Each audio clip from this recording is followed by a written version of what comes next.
All right. I feel like I got to stretch for this one. Yeah. Get a little sippy sip of Wawa. Still is thunder right here.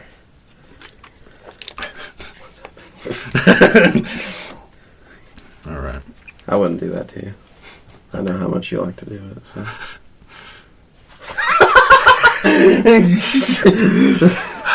My heart is pure. My soul is clean. All right. Well, at least that makes one of us. Yeah, heard that. True. All right. Well, hopefully this picks you up then. What's up, everybody? Welcome to Tardy to the Party. The show, oh fuck, we're redoing it. Now it's pick me up. What's up, everybody? Welcome to the Tardy to the Party, where we talk about the three empires of pop culture entertainment. I'm KP, and to my right, as always, J Sib, and to my right, as always, it's the Bull, and I have no one else to introduce. I got so excited for this episode, I just lost it in the beginning. Thank you, KP. I needed that pick me up. Just like I should have taken a shot before this episode, because we got some juicers to talk about. But let's start off with a little housekeeping in DC here.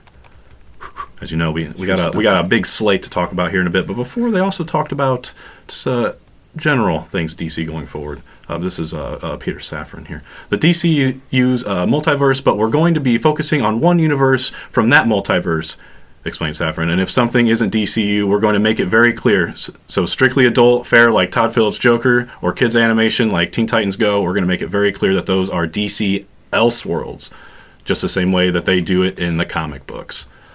Start off, I like that. I think that's really cool. It should make it easy for just the casual audience to go. I'm sure that we're going to have title screens for both of them that are unique when you start the movie, and I'm sure I would hope they would have unique music too, when you go to a Marvel movie, you get that bum, bum, bum, bum, bum. Yeah, this is a Marvel movie. Same thing like Star Wars does with their music as well. So I'd hope they kind of differentiate that, and I'm sure they will. So good to hear that. Did Warner Brothers release the graphic, or was that fan made when it was the broken out of Shazam and Blue Beetle and the Flash? It's says reset, then it says DCU, and it shows all that, and then below it was the logos where it said DC Elseworlds, and I think it showed the Batman. I'm not sure Joker. if that was fan made or if DC put that out, but it's very accurate to what's gonna be happening. Yeah. You just bringing that up made me kind of think of that, how they kind of have visually laid it out for people too. Yeah. And then Gunn continued saying that here at DCU we have Metropolis, Gotham, Themyscira, Atlantis, Baila. I actually don't know how to pronounce that correctly. Yeah. This is the world that we're creating. Gunn shares we're coming into a world where superheroes exist and have existed for some time in one form or another. And that's the universe where we are telling a big, huge central story that is like Marvel, except that I think that we're a lot more planned out than Marvel from the beginning, because bold shot. Because we've gotten a group of writers together to work the story out completely. A lot of I read into that feed, and a lot of people on Twitter were like, "Well, it's kind of fucking easy when they did it before you, so yeah." That path's been paved already. The path is it's already been paved. You have the answer to the problem. Yeah. And then the other people were like, well, when you already were involved in that yourself too, eventually, makes me think of the, just don't copy, but don't copy too much from my homework. I just thought that was an interesting comment, since apparently, they just are. Gunn and Feige are really close. I don't think he actually... I think he's getting torn apart about this just because it's the fucking internet. I think he just meant to say, at this point... He was, I think, more trying to provide, these fans that are pissed off or very questioned. He's kind of trying to soften the blow, or give them some comfort, if you will. Is actually what I should say. Some reassurance, some comfort that, this is going to be better planned out than how Marvel started. Yeah. Because, again, I have the answer to the problem, so... I'm just surprised he worded it like that, I guess, because I feel like he should have known that was a trap he was about to fall into, wording it like that. Well, he shoots from the hip, man. He does. That's why we respect him. Yeah, he really does. This is the most responses that I've heard to like goading by fans on the internet in a long time. This is the one thing I will say I like about Gunn so far is he's very open to talking to the fans. Like Feige, he's the wizard in the Wizard of Oz. He's just behind the curtain, just working his magic, dude. And She-Hulk has a perfect representation of it. Right Like. No one talks to Kevin. No one. God, that part was hilarious. It's so good. He just laughs at it. No one talks to Kevin. And then before we also get to the slate, let's talk about a little Ezra. Latest update on Ezra. This is from Peter Safran. This was during like a questionnaire when they did the press release the day before the public release of the slate. Quote, Ezra is completely committed to their recovery, Safran said, and we are fully supportive of that journey that they're on right now. When the time is right, when they feel that they're ready to have the discussion, we'll figure out what the best path forward is. But right now they are completely focused on their recovery, and in our conversations with them over the last couple of months, it feels like they're making enormous progress. I just want to say, give an award to whoever runs their PR department that ran that statement. That is chef's kiss of a statement. He ain't coming back. But everybody took that bait, like, oh my God, Ezra's staying. He's coming back. How is Henry Cavill gone? But not Ezra's gone. All right, he's gone, or they are gone. Sorry. I don't think so. I don't think so. I don't think so at all. I think that would be suicide, cultural suicide, to get rid of him while he's in recovery, and they know it, and they know they can't. I mean, we'll see. I think gotta agree with the bull there. Let's see, because this statement does make it really interesting too. Because this is from James Gunn. I will say here that The Flash is probably one of the greatest superhero movies ever made. He's back. He's back. Whether we like it or not, he coming back. The teaser spot. I don't know if it was leaked or what, but there's a teaser spot for that movie. I don't know if it was supposed to be out yet, but it was floating around on Twitter for like a day. And then, of course, you lose it. I can't find it again, but... from what I've seen... Don't know if we want to get into that, but... About to say, I don't know if you guys wanted me to talk about the Funko Pop leaks or... Well, we could, because, I'll be honest, since I saw this teaser spot, and I was like, oh... And then you said that, immediately went and Googled those Funkos. Because I was like, I gotta know, is it what I think? Okay, and then I look at the trailer and I'm like, oh, yeah, this is gonna happen. And I'm sitting here like, how's this gonna go down? And I'm gonna tell you right now, if that toy line basically confirmed a leak I heard about that movie...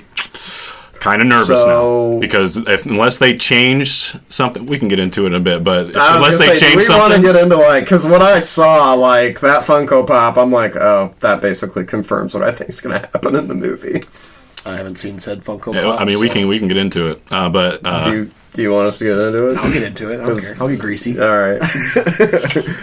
You didn't really have it up there, so all right. I'll get greasy. Yeah. We'll do it. We'll just do an audible. Funko Pop, The Flash movie. Uh-oh. Because you can pre-order all of them, right? Oh, where's that? Oh, they're there. They're there, yeah. Huh. Mm-hmm. Oh, no. What is going on here?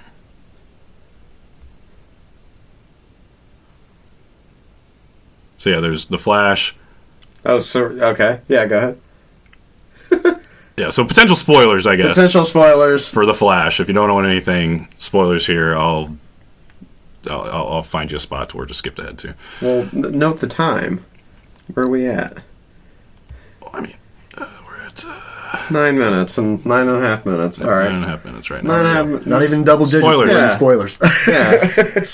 Slap a warning label on the video. So there is The Flash, Young Flash.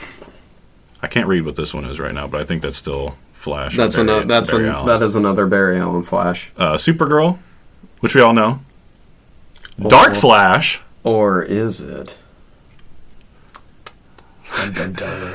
Dark Flash, who I'm not gonna lie, this pop it looks kind of booty. Not gonna lie, it kind of looks like shit. Looks like Venom just shat his just shat all over Flash's face, and that's what we're left with. Symbiote Flash.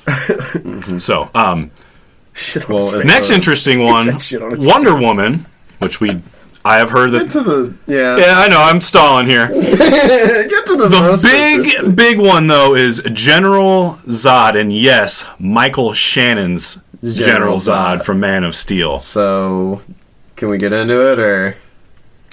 So the TV spot I saw had a bunch of the older footage, but then there was like a newer thing where like Keaton and it looks like they might have just clipped it from the old '90s movie. I don't know. I feel like the trailer was almost fan made, but I feel like they know what happens in the script. Like I feel like where he flipped around and it's showing the light down on him. Mm-hmm. So was the teaser spot potentially fan made? I think it was fan made, but I think the people who made that know like the leak too, because this toy leak or this toy drop basically confirms that leak that dropped a few months ago. What it showed was Zod in that uniform right there, and he was like ready to fuck up Batman and Flash, like they were in like a fiery looking field. So they might have like clipped it out of Batman vs Superman. Okay. But again, it looked very legitimate. Like I couldn't tell that it was fan made. So if it was fan made or it was an actual teaser leak. Okay. But now I wonder though. Iris West, that was so the whole thing with Flashpoint is that he goes back in time and he fucks the timeline up and it like creates a ripple. Right. So maybe it is Supergirl and maybe it is Kara, and maybe when he's screwed with the timeline, it's Kara that came to Earth instead of Cal, and then she'll have to, because like Zod is in it as a villain, I would assume. So Flash and Batman. The leak I heard was him and Feora returned in this movie.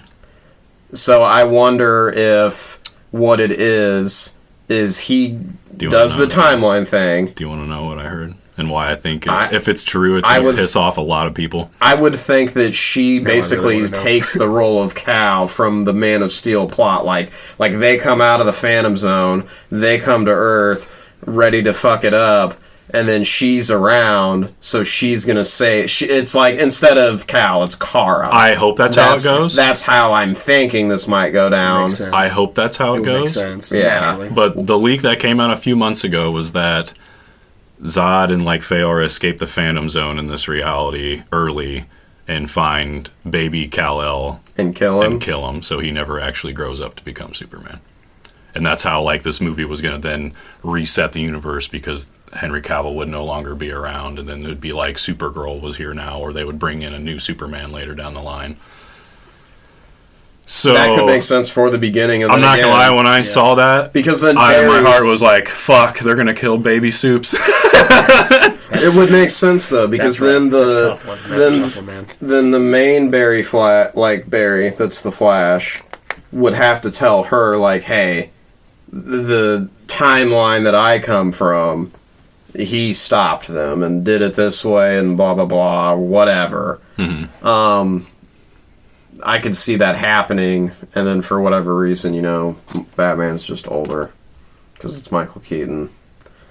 I don't know. Yeah, who knows? The Wonder Woman pop coming out, that is interesting because they said that they cut her cameo, but maybe they're just lying. Yeah, maybe. Why would you release the pop? Yeah, I mean, I feel like now, it almost has to be there now.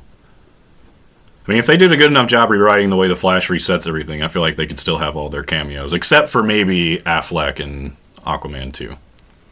But I think Affleck's still in the movie. I hope so. Need him one more time. Need Daddy Flex back. Old Affleck. All right, spoilers are in the Clock time. It. Yeah. There you go. 1447. All right, welcome back, everybody, from the spoilerific goodiness. To continue on from James Gunn's statement about The Flash being probably the greatest superhero movie ever. The pair said Shazam sets up Andy Muschietti directed The Flash, which resets everything, according to Gunn. He declined to spell out exactly how the Miller-led standalone resets everything because the move is plot-driven and would contain spoilers. The Flash then segues into Blue Beetle, which flows into Aquaman 2, which leads into a new Superman film without Henry Cavill, the actor who most recently donned the red cape for the big screen. The Gunn continued on and didn't really hold back, saying the history of DC is pretty fucked up. They were just giving away IP like they were party favors to any creators. What we are going to do is we are going to promise that everything from our first project forward is going to be unified, but we will say that we've gotten very lucky inheriting these next 4 projects. Safran and the Gunn enthusiasm for the Flash in particular bodes well for Miller, whose erratic behavior during the COVID pandemic began to alarm studio execs. Yada, yada. Yeah, so basically... Shots fired. Shots fired. All counts. I was like, I said, oh shit, man. I think there's even a quote somewhere in there that I can't find right now, but basically when it came to Henry Cavill, he basically said the studio dicked him around. Dicked him around. I did see that. And I was Gunn said that. Yeah. Yeah. Okay, because yeah. There's just, I don't know about it. I just feel so bad. I guess I should say I'm surprised that Gunn said that because with his new slate, didn't he say that the old actors, the door is open for basically everybody but Cavill? Yeah, basically. So he got dicked around, but you were part of that? Like, he legitimately... Well, I think he named 3, and it was, I think, literally Gal Gadot as Wonder Woman. They said Momoa could come back as Aquaman. And then I think they even said... I think they put Ezra on that list, too. Of course they did. Ray Fisher's of course probably... They're not going to... He's not going to come back. They're not going to... Even if... I think the decision's already made that they're not coming back. But they're not going to say that until the movie's out anyway. They're not going to kill their movie before it comes out. Just be like, yeah, we're firing our main lead in this movie that we're hyping up. Let us chatter about it. Which is why I said that statement was just a PR statement to just... I think it's just cute how, like, fuck Cavill, but yeah, the rest of them, yeah, they can come back. That's how I took it. But he got dicked around. Yeah. So, whatever. But, like they said, they want to go younger with Supes and Batman. Although Batman's going to be older. Actually, they came out and said Batman's going to be a little bit older than Superman. Because he almost has to if he's going to... Well, we'll get into that because he's one of the announcement projects. Right. But last thing in housekeeping is they talked a little bit about Batgirl. Again, saying Batgirl's a character that inevitably we will include in our story. I think this was Safran that said this. Peter Safran. Batman's a character that we will inevitably include in our story. On the Batgirl's front, it's not about late in the process of the filming getting canceled. I saw the movie, and there are a lot of incredibly talented people in front of and behind the camera on that film, but the film was not releasable, and it happens sometimes. That film was not releasable. I actually think that the president, David Zaslav, and the team made a very bold and courageous decision to cancel it because it would have hurt DC. It would have hurt all those people that were involved. God, yeah, I did read that the day that he put that out. I read that. I mean, hey, kudos. Kudos in having, obviously you want to make sure that you're putting out a quality product, and they're willing to drop it at that point, but still, I mean, you get that far, you got to notice the shit. I mean...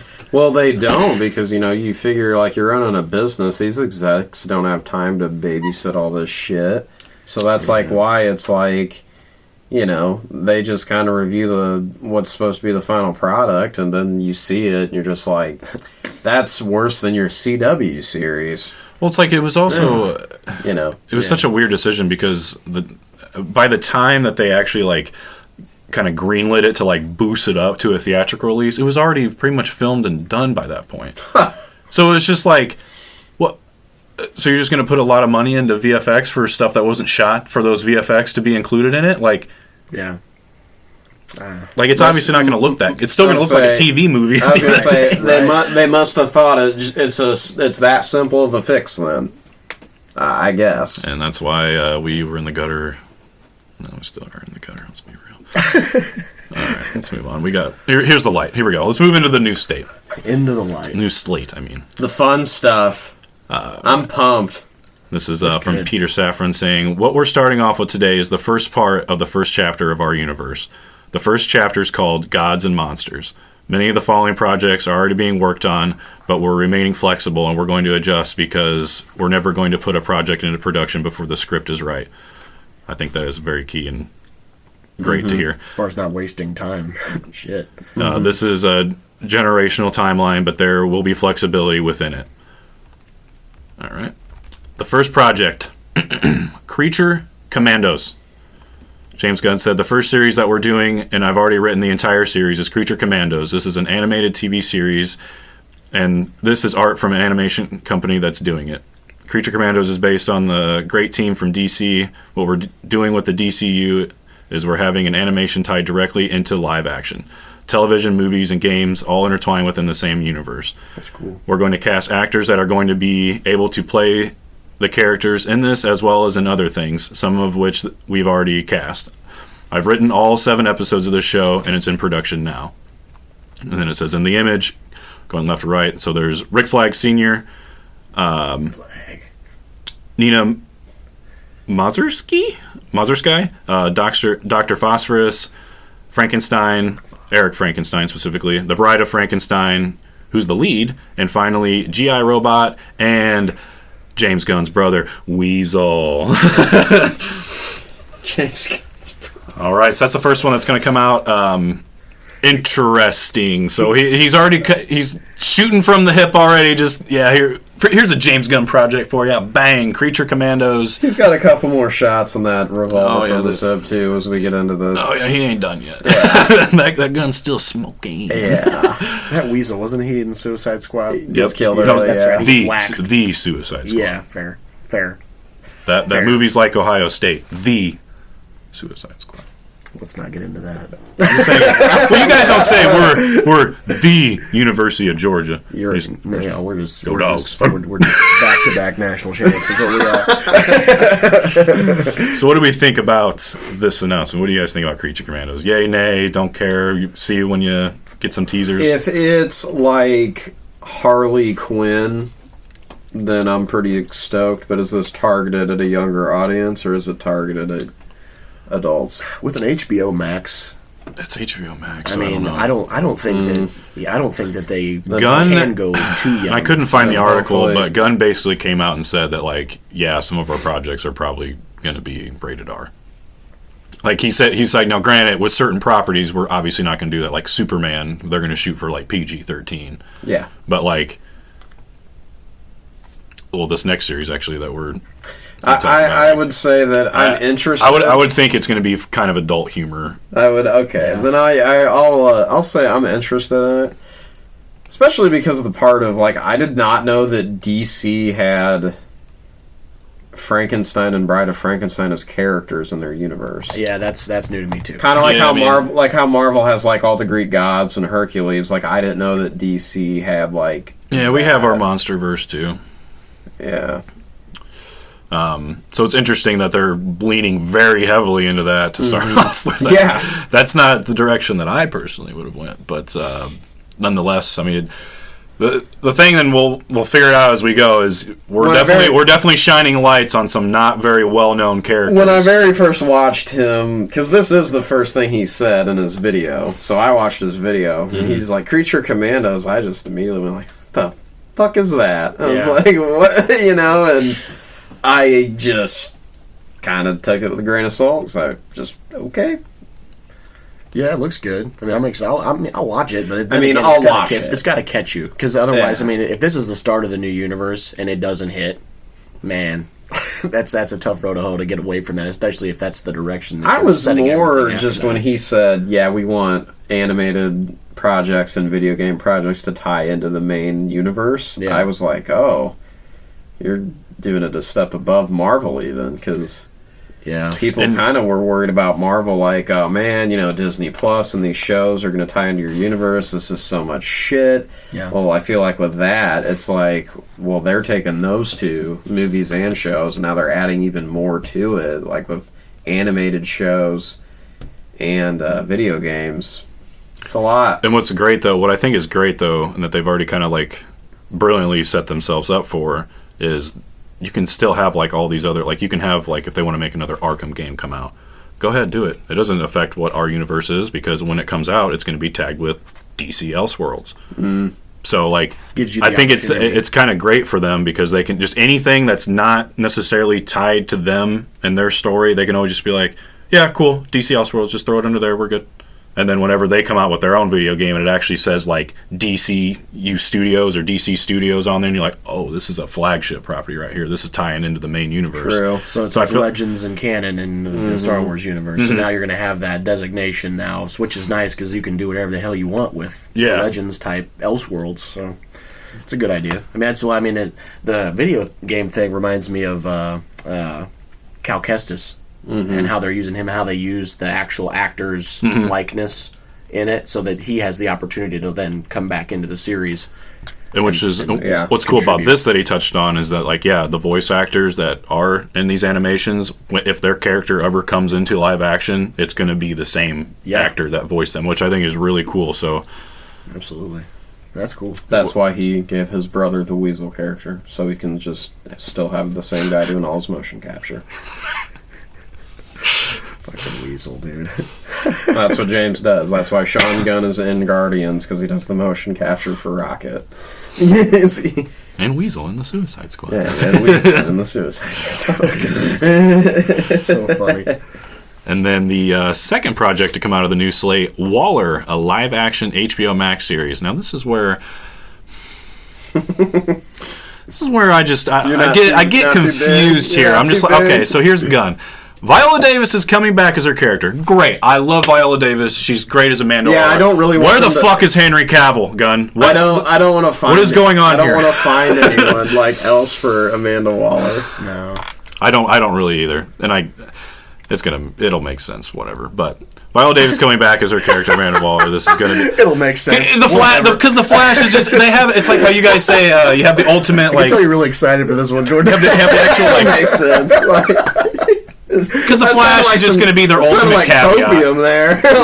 This will make sense. Fuck it, I'm not mad. This will make sense. The next release. Yeah. This will make sense. Because they have that plot hole magic where it's just like, multiverse, and we're resetting the universe. So, yeah, we get to keep some, but some of you, fuck you. So that's why it's like, yeah, it'll make sense in the end. And, yeah, I guess, like, yeah, I agree. I don't want anybody else playing Amanda Waller. She fucking kills it and it, like, embodies that character. Like, you need a bad bitch to play Amanda Waller, and she is, like, the pinnacle. So let her keep it. Plus, of course, this is where it also gets interesting, is this is also going to have some of the Peacemaker team in it as the regulars of the show. This basically follows up Peacemaker. His wife? We have two great creators. Still? No way! I mean, let's be real. If you were James Gunn and your wife was an actress, would you not cast your wife in your fucking studio? He fucking universe. I'd say, like, if not, he's gonna have trouble at home every night. Like, just every. Hi, honey, I'm home. Just instant. Just hear the foot tapping. Did you give me a roll yet, honey? It's on you. No, honey, I did not. Well, guess you're cooking dinner for yourself tonight. And then she throws the one that she made from in the trash. Just like, till you get me one, you son of a bitch. He's not dealing with that. Confirm that she's a passive-aggressive actress. I know nothing about this woman. For all I know, she would just punch him in the face. Give me a roll. But yeah, so the Peacemakers are going to come back. This basically follows up Peacemaker. We have two great creators working on it. Crystal Henry, who was the writer of On Watchmen, the new live-action series, and Jeremy Carver, who created Doom Patrol, which I have not seen a lot of, but I've heard good things about. Yeah, I need to watch that. It's a fun, like, quirky show. It is. It gets a little old pretty quick. To me, personally, I watched it, but it's like, it is good. It's worth the watch. It sounds kind of like Titans. Yeah. Which is the same universe that it's in. So. Very similar feel. Yeah. They have this incredibly marvelous story worked out that I think is really fantastic. And then the interesting part here is Peter Safran just throws in at the end. This series will sit between Peacemaker Season 1 and Season 2. So Peacemaker Season 2 confirmed our boy John Cena is coming back. I wish I could just not see him. Oh, yeah, that's right. I forgot that you didn't like the show. I'm going to give it another go. I've decided, though. I'm going to try it again. You should, because I'm willing to. Because the thing is, like, when I went into it initially, I didn't really know what to expect. It's just dry humor because of him. So I mean, it's funny though. And he's not really my favorite. You know, I mean, I don't know. I don't know. It's just my personal preference. I don't know. I do like dry humor, But usually when it was like dark, dry humor, like dark, horrible, that's what I like. But no, I'm going to give it another shot just because obviously, how much it's going to tie into all this stuff. So we'll see. God, highly recommend. Just the episode where they go to the house is just. He just taps him. Vigilante just taps him. He's like, I got it from here. And what precedes that? I remember I was like, Jesus Christ. Like, you should try to give it another go. I'll give it a go. It's awesome. This show's outrageous. And that's the other thing is, like, I feel like a lot of these projects will be like mature or R-rated because look at what Gunn has put out so far in the DC universe. It's the Suicide Squad and Peacemaker, like, yeah, very, very mature rated.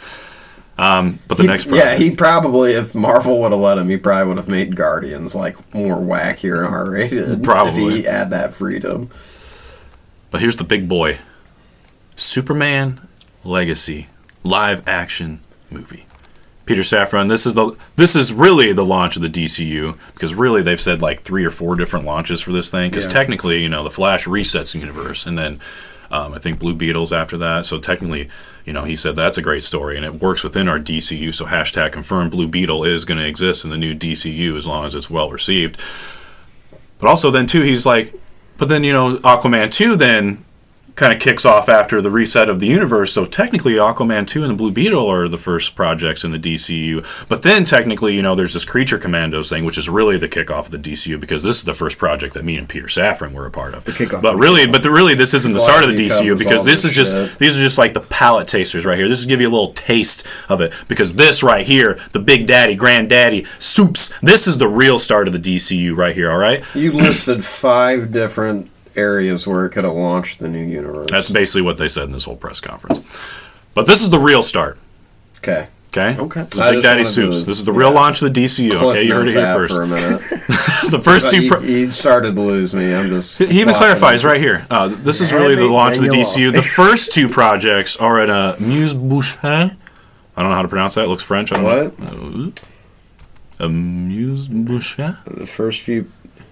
It's a palate taster. That's what I'm going to take Amuse-Bouche? Sure. For what's coming up with Superman Legacy. James is currently writing. We're hoping that he'll direct it. I heard that James Gunn was candidly just straight poker face when he said that. He did not react at all. It's not an origin story. It focuses on Superman balancing his Kryptonian heritage with his human upbringing. Superman represents truth, justice in the American way. He is kindness in a world that thinks of kindness as old-fashioned. Well. Wow. Wait, kindness is so you're telling me we actually have somebody that... Oh, okay. I think we're getting an old-school Golden Age Superman movie, boys. Yeah.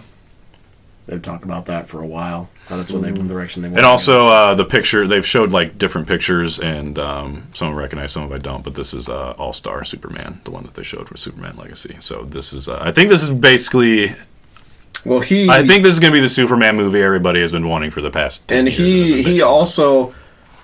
Here's what I really liked about James Gunn.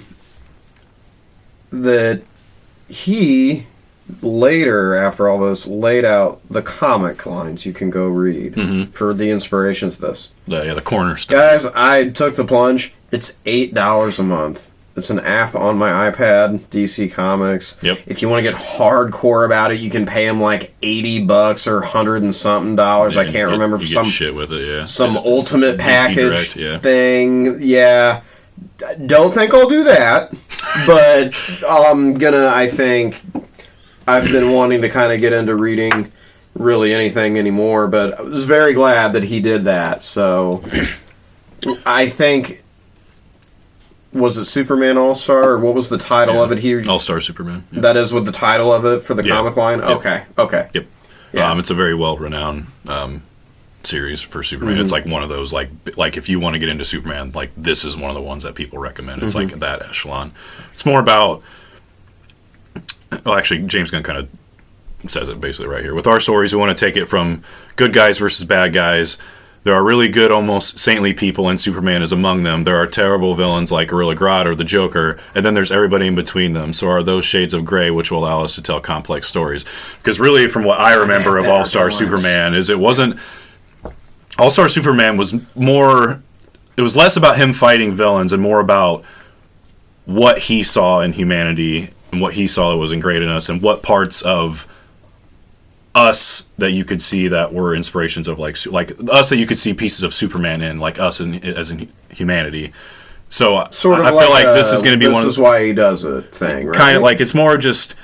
That's why I say like most of the good writers of Superman, they're not really like him fighting anybody. Like it's more of his story and like how he views humanity and like why he views us as like worth saving and the good things that he sees out of us. And that's cool. That's really what All-Star Superman is about. So if that's his, which is cool. That's basically what a lot of people, like when Man of Steel came out and they bitched and bitched and bitched, this is basically the movie they were wanting. So they're finally getting that, I think. So, and I'm excited for it. I think adapting an All-Star Superman type story is going to be really unique and really cool because like I said, I'm sure there will be a villain, but like I said, it's not. I don't think the villain will be like a main focus. I think the focus will, like I said, be about how us as a humanity views Superman and how he views us and why we're worth saving. And then Saffron added at the end, this is the only project that we have a release date for, but it comes out July 11th, 2025. It's going to be a long, long road. And I think he said Give me the whiskey. No shit. He just finished writing the script, right? I think he tweeted that out that he just finished. Yeah. Which makes sense because he kind of alluded to that they wouldn't even like announce release dates until a script was done. Like so if they announced it, it must be done. Yeah. But any thoughts on the new Superman? What do you guys think? Well, I mean, Bring Cavill back. No, I'm just kidding. Of course. No, I'm excited for it, and like I said, I want to go check out the comic lines just to kind of have more of a background on this stuff. Mm-hmm. I'd say there's a so certain cool project that we'll talk about here in a minute where a comic line came out in 2021, apparently, I think. Yeah. It's like a 8-issue run. Haven't read it. Definitely gonna here soon because I am subscribed to DC and I would Direct. say that one's on there. I saw where that one's on there.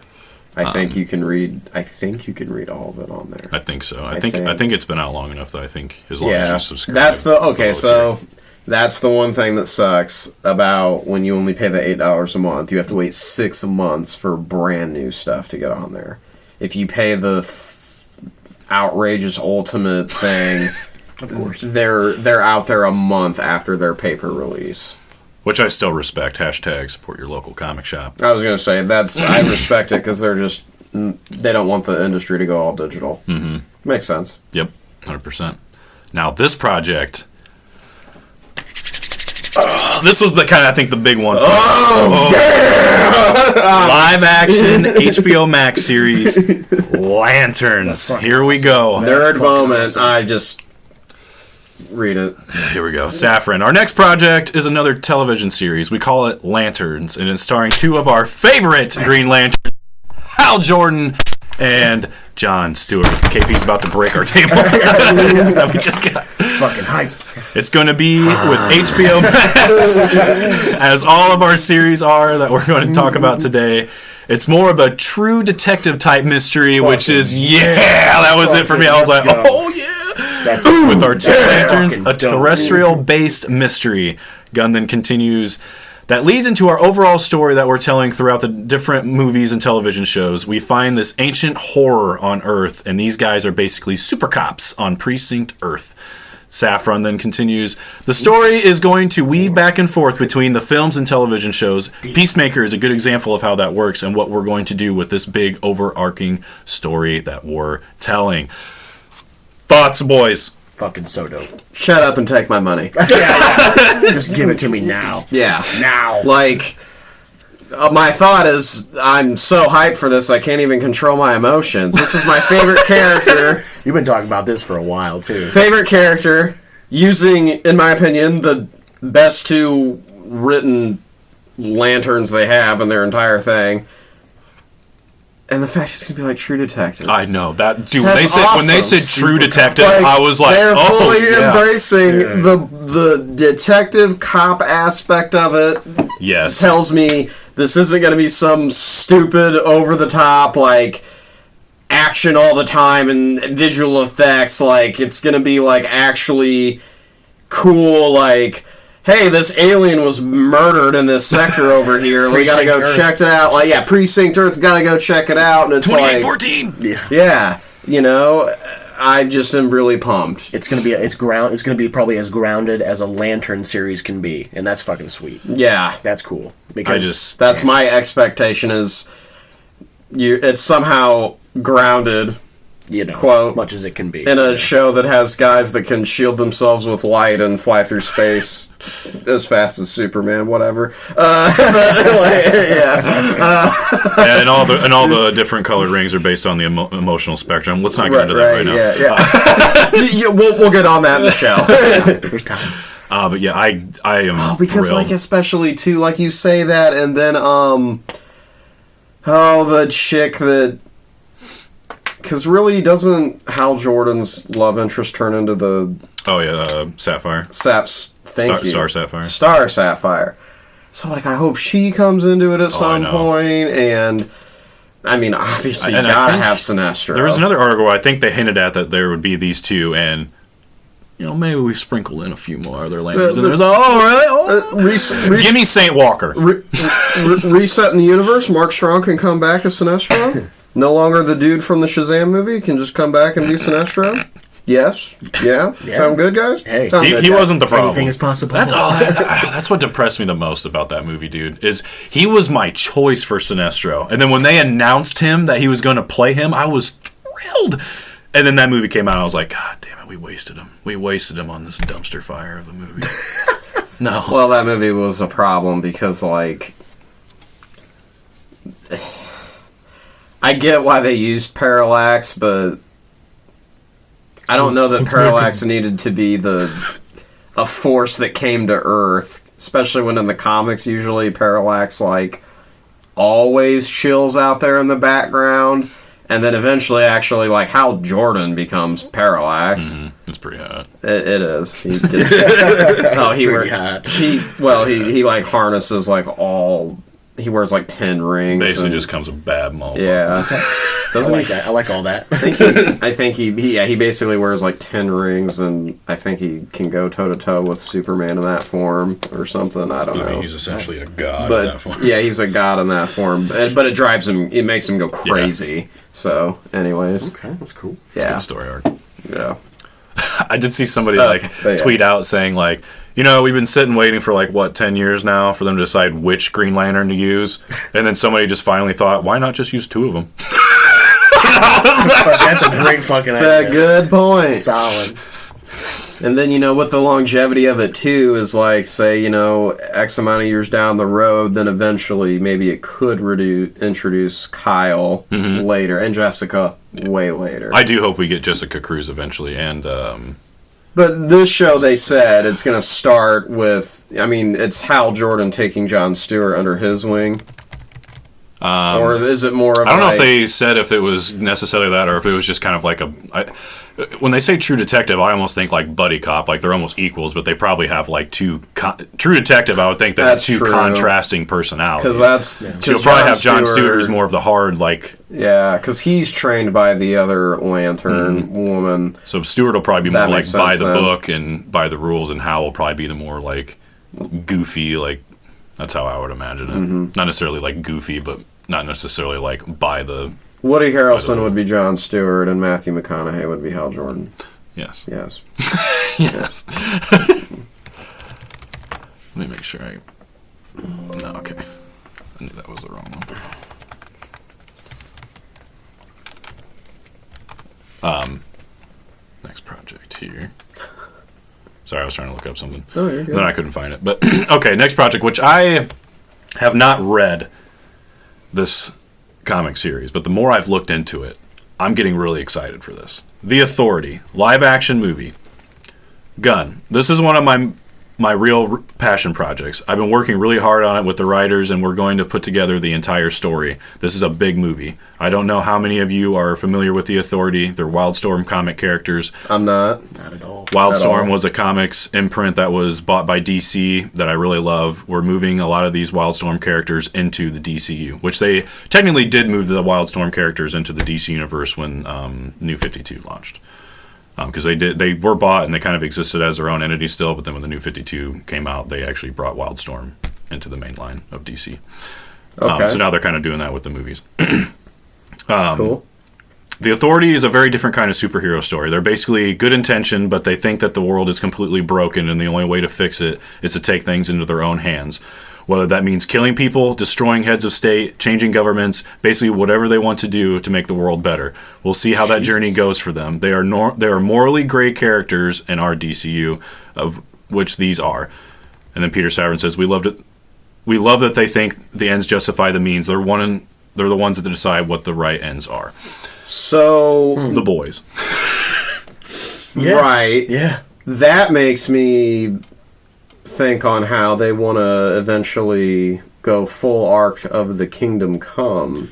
Exactly, So, Kevin. Yeah. This almost sets it up a really great way for them to do a...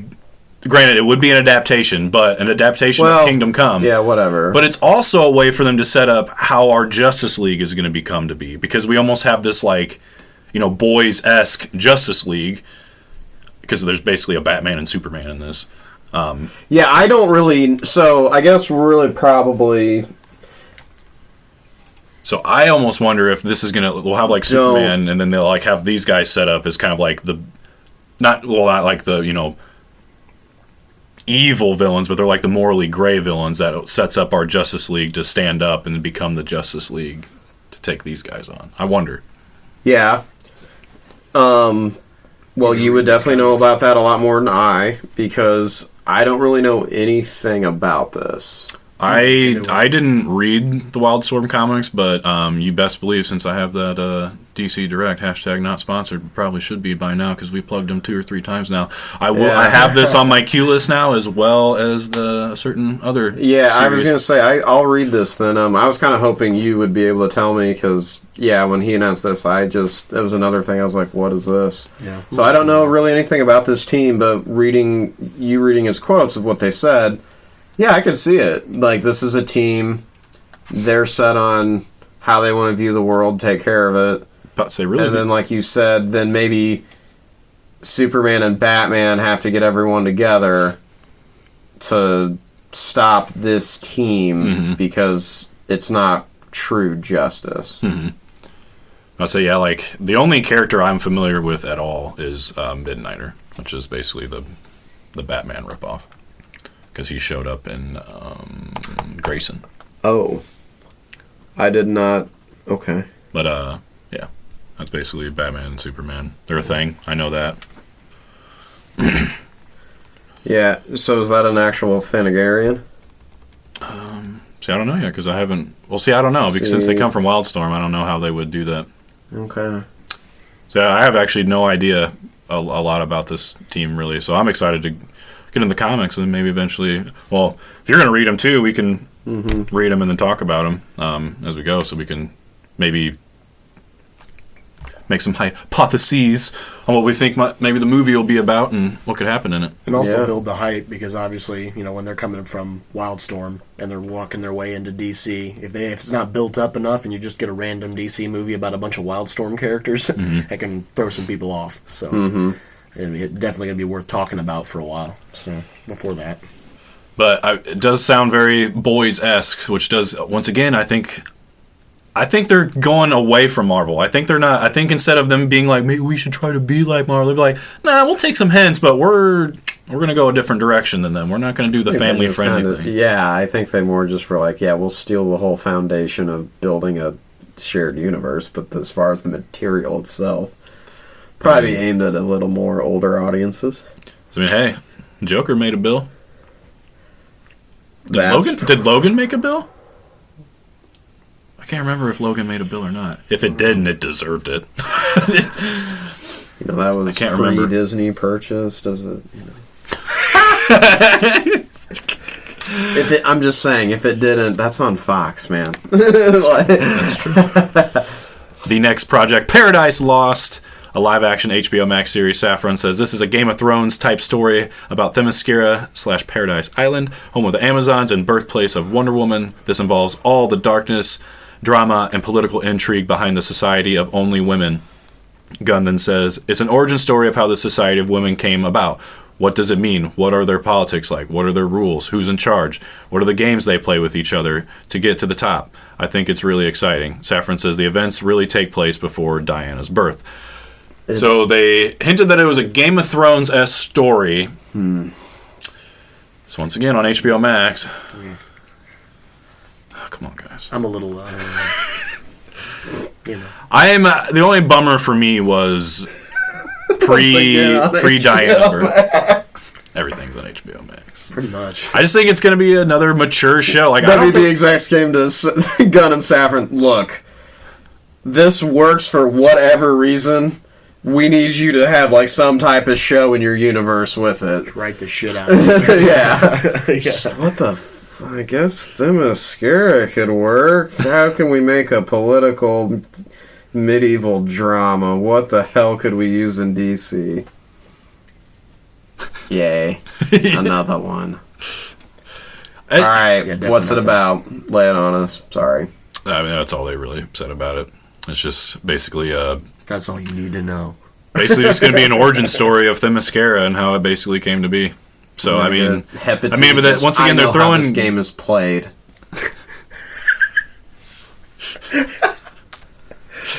So we'll see. That one I'm kind of like a little on. We'll see it when we actually see some trailers and stuff if it actually gets intriguing. Because I mean, the Game of Thrones thing makes it kind of interesting. It's like, cutthroat political drama. Okay.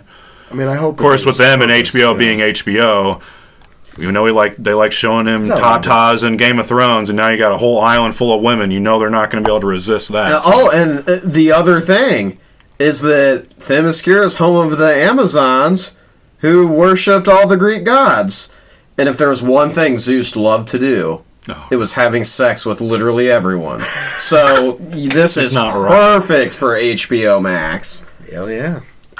Maybe the show's really going to be about how he decides to choose who to sleep with him to create Wonder Woman. I defend Maybe that will be the whole show. Are you doing DC softcore out here? I just, this is my, I defend HBO so much. They're the gold standard home box office. But man, we got some pervs back there, I think. They just can't resist themselves sometimes. We'll talk about that later. They just know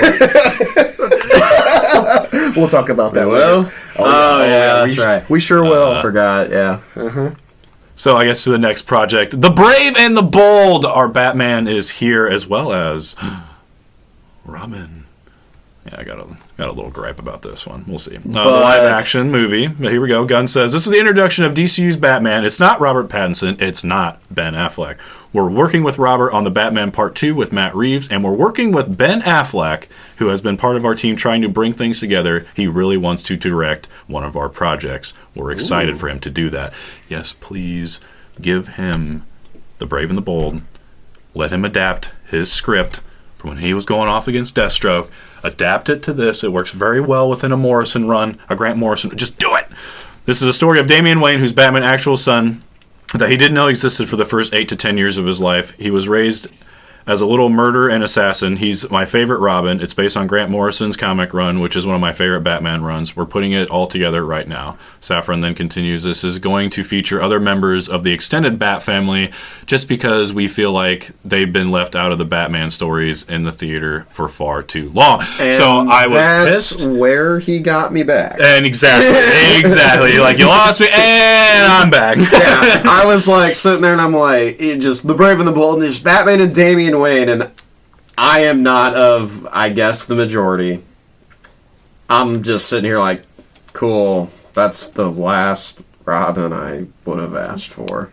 I'm kind of in the same boat. But again, then he just quickly goes, but the rest of the Bat family, and I was just... just like that.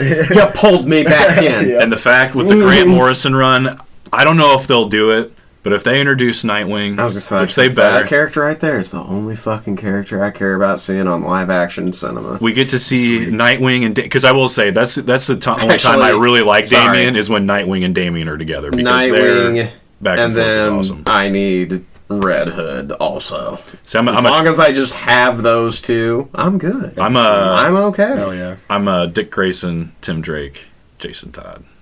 I just love Red Dick Hood Grayson. because I just like Jason Todd because he becomes Red Hood, and I just love that story. He does look badass. But I hope if they do introduce the Nightwing that we maybe get the run where, Dick Grayson's got to put on the cowl like he did in the comics in the Morrison run, Right. and him and Damian run around together. I'm just throwing it out there. Was that one run where it is again the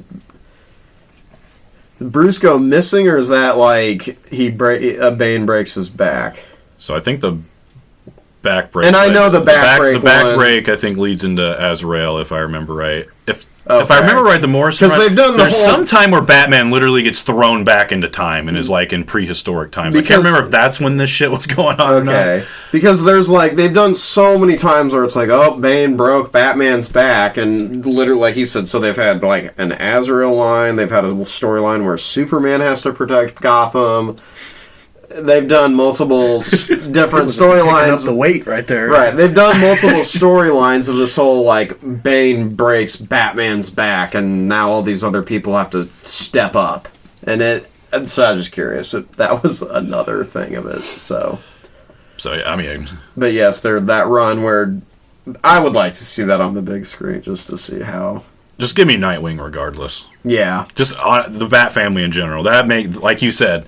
Hi. They lost me, and then Papa Saffron comes in and is like, "Hey, we got you, boys. We got the extended Bat family's here." But don't worry, They're there. He's back.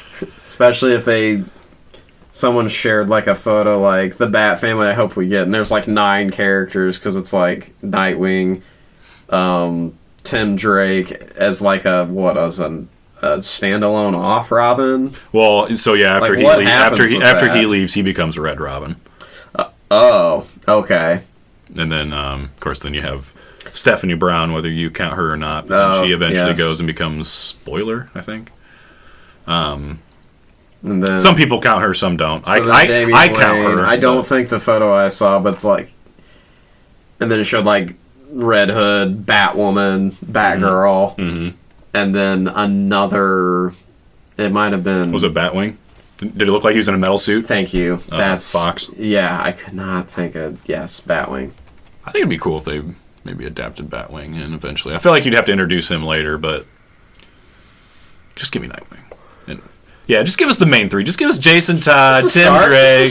Just a start. Well, Barbara Gordon though too. Well, yeah, we do need Batgirl too. For Nightwing. For each other. Yeah. For each other. Before she gets shot and becomes Oracle. Yeah. Rip. Yeah. Fuck you, Joker. Bastard. All right, and the next project that I am stoked. Didn't think in my wildest dreams we'd get one of these until, of course, James Gunn shows up. A live-action HBO Max series around Booster Gold, baby. We made it. Starring Chris Pratt. Oh, man. Yeah. I would be down. I feel like he would fit perfect for Booster Gold. And especially since it's going to be a series as well, I could see it happen. I feel like it's going to happen. I'm just convinced.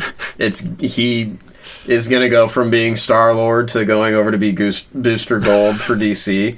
I'm just convinced at this point it's going to happen.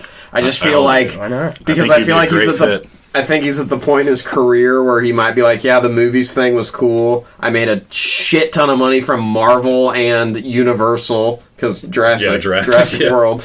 Just go back to television series, get a steady paycheck for a little while. And he wants to work with James Gunn still. I just think that it makes too much sense. It makes too much sense that it's not going to happen. So, see their statements on it. Saffron, a total fan favorite, as you know, a loser from the future who uses basic future technology to come back to today to pretend to be a superhero. So perfect. Yep. Yeah, that's the other thing. It's like that he sees it now. He sees it completely. That's the character. I see that picture. Even. So now you know why when the other last episode we recorded, me and him were both like, yeah, he's going to be Booster Gold. Like we know who he's going to go over and be. Like, that's and then Gunn said, I think of it as basically the story of a superhero's imposter syndrome. How do you deal with that?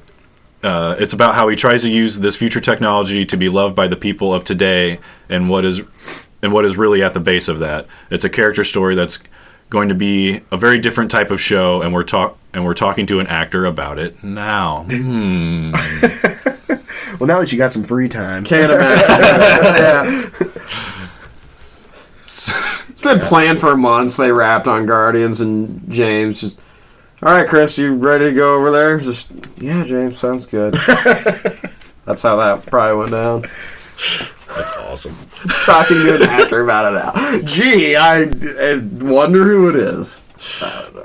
So yeah, I am absolutely thrilled for that show. Please, as long as it's Chris Pratt, it's probably gonna be great. If he's not Booster Gold, he better be Hal Jordan then. That's all I got to say. Which he wouldn't be my first pick for Hal Jordan, but I feel like he could pull off Hal Jordan. Still think Booster Gold is where he belongs. Seems like it. Just like Jason Momoa probably belongs as Lobo. Fuck yeah. Even though he's a great Aquaman too, can't deny. Yeah, it's true. Yeah. We didn't really talk about it, but I don't know. That's interesting to me now. What? Just all the stuff going on with Momoa. Oh, about how they didn't say anything about him in this whole press conference? Yeah, and then, he shared the whole, fuck yeah, I had an awesome meeting with them. Last time I was leaving here, I was I will say it's kind of weird, but it also does kind of make sense from a PR standpoint, because his movie doesn't come out until, what we found out, next December. So they're probably not going to announce him as being Lobo. Well, outside of the slate, though, so after this slate, then they kind of come out and say, they're open to letting him have a trilogy? Yeah, because they... Yeah, so I personally kind of more wonder if they basically said to him, yeah, dude, we're going to, keep your Aquaman within the universe somehow, whatever, with the reset. And then, they basically maybe told him, yeah, we'll let you have a trilogy. I don't know. That is my theory. Maybe that's why it could be, but I just don't know why he would be that excited for a trilogy. I don't know, because they said he wanted to do a trilogy, so maybe that's why he was. But again, maybe he gets to do that, so then it's it's not left up to what could have been, so he can have I made a trilogy, but then also like you said, he just also can do Lobo because they can put him in heavy. So I think that's a character that he can get away with playing both of them because he'll have a crap ton of makeup on, and I mean, yeah, he's gonna be another dude bro, but I feel like he'll be a different. But Lobo is supposed to be a dude bro. I gotta say that's why the Aquaman for Snyder's verse is weird to me because typically Aquaman's a short-haired do-gooder. Do-gooder. Just saying. Yeah, but he got made fun of so much, so we had to turn Aquaman into a badass. I guess, yeah. Okay. But now, you ready for this? You ready for this project, KP? Mm-hmm. Lay it on me. Live action movie. Supergirl. Woman of Tomorrow. Finally. Finally indeed, sir. Finally indeed. Finally. James Gunn said that this is based on the Tom King and Bill Evely. I'm so sorry I butchered that name probably. A wonderful comic. Tom has been one of the architects of this entire situation. He's been one of the guys in the room with us along with the 4 or 5 other writers. I love his take on these characters. He just turns them slightly to be something very unique. In our story, we have Superman who was sent to Earth and raised by an incredibly loving parents. Kara was on Krypton. She was on a piece of Krypton that drifted away from the planet, and she lived there her first 14 years of her life in a horrible situation where she watched everyone around her die. So she's much harsher and more fucked up Supergirl than you've been used to thus far. I'm about it. I'm about it too. Hell yeah. And like you said, this comic run is on the app. Yes. I'm probably gonna go read it. Apparently, the hardback of this collection you get a week sold out free on trial Amazon. with it. I'll check it out. Yeah. So I was talking over Jordan. Yes, the paper copies sold out on Amazon after they announced this because it's so new. Well, because it's so new, and that artwork looks awesome. Yes, it does. The artwork looks great. Yeah, it's a very, very unique style of art. Very harsh lines, and it looks really intriguing though, and I love that. It gives a difference too of like, because there are some times where it's like Supergirl and Superman are kind of the same, like morally and everything else. It's just, one's a man, one's a female, I guess. Like, typically, but like this one, it's like there's going to be like a difference between them. Like there'll be like the Boy Scout Clark Kent, but then you're going to have this more like harsher, more grittier, chipped Supergirl. I think, and maybe even more like feral in a way if she's been by herself, just sitting on a piece of Krypton floating. Have you ever watched the animated movie of Batman, Superman, Apocalypse, or whatever? I don't remember. I can never remember animated stuff anymore. So There's so many. That's true. Man, I want to make sure I have the right title here. Superman. Yeah, Batman's 2010 Superman, Batman, Apocalypse. So basically, the cover, but I don't know if I watched that one. It starts out with Kara landing on Earth, and it's like what you're saying. She's kind of like feral-ish. It's not because they do runs where like she's just like a really small teenager, and she lands, and then Clark is this somewhat of a parental figure. And then there's other iterations where she's actually like much more older and kind of grown into a young adult, and she's like kind of feral and she's different, and she doesn't really like care to take into consideration of like how powerful she is. I think even Gunn threw some comment to the side or something about like, and as far as we could have like a Superman game that leads into the Supergirl movie and stuff. And I was like, you can't just candidly just throw that off. You know how long people have been waiting for a good Superman video game? Last one we got, he was going through like rings on the N64 or whatever, and it was trash. It's hard as shit, too. And it's hard as shit. It's like I think that game is noted as one of the hardest video games of all time. Damn. Yeah. Still goated. But I'm thrilled for this. I think it'd be a really cool dynamic to see just those two different sides of the same coin essentially just interact with each other, and seeing how Clark can maybe tone down those feral tendencies that she'll probably have. It is interesting, especially if they go for a mid-20s Clark, and here's his cousin that's like early 20s or whatever. Like, to have them so close together in age is kind of cool and interesting. Yeah, different dynamic. Because even the times where she is older, like even in the CW series, like she's older, but also Superman has been around for 10, 20 years. So Yeah, I like the immersive game too. The game, like when you threw in the side note, because I've been waiting for a long time to actually have games that you play that make a difference in the universe that you're watching on TV. Oh, okay. I don't like the obviously I love to play the games whatever they are when they're right. But if they actually make sense and you have to watch them to get some of the nuances of the movies, fucking man. I love that. I love it. I love that thought process that they're bringing in. Speedometer not working. Fucking man. And then the last one of the slate, live action movie, Swamp Thing is back. Safran. I'm happy about it. I kind of am too. Peter Safran said the final film we wanted to talk about is Swamp Thing. We bring it up because it's important to point out that in these stories, although they're interconnected, they're not all tonally the same. Each set of filmmakers bring their own aesthetic to these films, and the fun is seeing how these tonally different works mash up in the future. This is a film that will investigate the dark origins of Swamp Thing. And here's the other thing. You bring in Swamp Thing, You bring in John Right, Constantine. right. You bring in the whole dark Red Dot. universe. Oh, is it the dot? Okay. Because the red dot, the flashes just means it's recording. Okay, I just wanted to make sure that we weren't getting close. Yeah.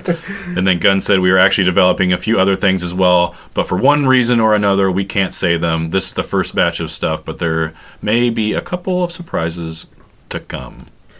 So this one was interesting to me just because, you know, the whole out of left field phrase. That's what I kind of...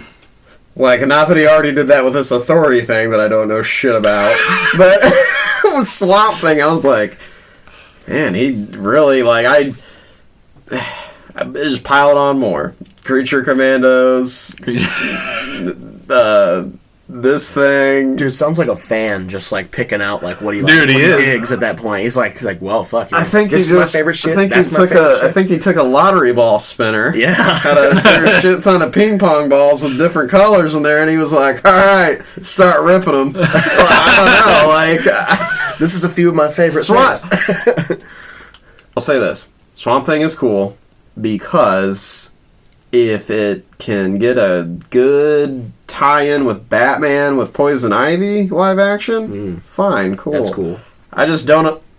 See, I don't really know other than that, like, that is like, what is the big deal with Swamp Thing in DC? John Constantine.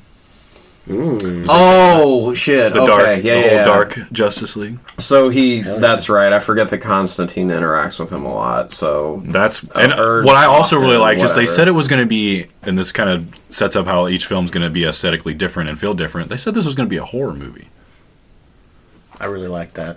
which is cool. I really like that. And apparently, the rumor is James Mangold is potentially attached or in talks to direct this movie. And he even tweeted out a picture of Swamp Thing the other day. Oh, yeah. Oh, okay. Spicy. So, you get the man who directed, I don't know, a little project called Logan. Come over here and do a little Swamp Thing. Do a horror movie. To do a horror movie? Well, let's see. That movie was pretty violent, so I think I trust him. Yeah. DC, what do we need? Blood and gore. What do we need? So overall, boys, what are your overall thoughts of the new DC slate? What do you guys think? Snyderverse is officially washed. We got the Gunverse coming in. What do you guys think? I think they've set it up to be everything they want it to be. Now they just need to fucking deliver. I think that these things, I mean, all these I things, agree. these are great ideas. I mean, and the artwork looks great. I mean, But, like Jordan has said, though, just deliver, though. deliver. Even if the first one isn't that great. Don't Just panic. Yeah. Don't Yes. do what you did with Abandon ship. Snyder's verse. Don't pull a Ross from Friends and pivot. Yeah. No, we don't need to pivot here. Yeah, if it doesn't hit, just deliver the next Yeah, time. And don't continue to build. Yeah, just try to keep going to get your banger of a team up movie that everyone's waiting for anyway. And all it takes is that Just one. don't, Yeah. don't pull it all early just because you don't have a 9 out of 10 from the get go with Superman Legacy or the Superman movie you're gonna make. Mm-hmm. Just steady the course, keep going like Marvel did with theirs. Let's just let it all go and see what happens. Yeah, I think if you map it out and you actually have things intertwined and they make sense, like just stay the course. Eventually, it will pay off, even if an early project or two isn't as well received as you wanted it to be. Right. Just stay the course. Keep going with the plan. As long as everything This makes is the way. sense. As long as everything makes sense in a building fashion. Even if That's it's our not, thing. No, I'm just kidding. because even if it's not that fucking great, it builds to the story. So I'm hyped for this for multiple reasons, mainly because wanting that DC, like legitimate DC spot in main cinema and entertainment. But I'm more just hyped because Green Lantern, the Lantern Corps show, and the Supergirl movie. Like, those two things are why I'm like, alright, cool. Yeah. Like, you're not gonna do the traditional setup with, like, Flash, Wonder Woman, Aquaman, Cyborg, all that. Like, you gotta do Superman and Batman, but to do Supergirl first, I like that. Wonder Woman can come later. What projects are you most excited about out of that slate? The ones you're most looking forward to, even though we don't know much about them. I mean, obviously, Superman is Superman. So, I mean, that's the one that, everybody, including me, is probably going to be looking forward to the most just because of his, legendary status in the period. But then, honestly, Swamp Thing. I like the horror movie aspect, bringing that part into DC and opening that possibility, because now it's not just a villain, a good guy versus a bad guy. It could be a billion other things. Yeah. Well, and they're buying in more to the whole thing of like what you're getting at of a superhero movie doesn't necessarily have to be just so cut and dry like hero villain. Yeah. Like it can be like a certain type of genre of a film. Like Multiverse of Madness was kind of had those elements, and like Captain America's Winter Soldier is like a spy movie. It sort of has that feel. Yeah. Like, to give these other feels into these, superhero sci-fi stuff is pretty hype. Yeah, because I like it a lot. It's the first time we're really seeing them open the book. Because before, when you sit down to watch a superhero movie, you typically know kind of the layout of the movie before you even watch it. Most of the time. Not all the time, but that's I'm of these. Of what I actually know about. I'd say. Well, for the majority of the time, they're just like dramas, and it's like, okay. And then you have your classic climax. You have everything. And it usually all happens around the same time, even. Yeah. Like in the movie, like you're like, oh, like 20 minutes left. I know what's about to go down. It's like It's up 2 hour mark. Yep. Now it's gonna get interesting. Yep. Yeah. Exactly. So I'm pretty pumped. I think for me, Lanterns has got to be up there for one that I'm super stoked for. Me personally, Booster Gold as well. Just I can't believe we're getting a Booster Gold TV show. I can die happy now after that show. Doesn't mean strike me down. Not yet, damn it.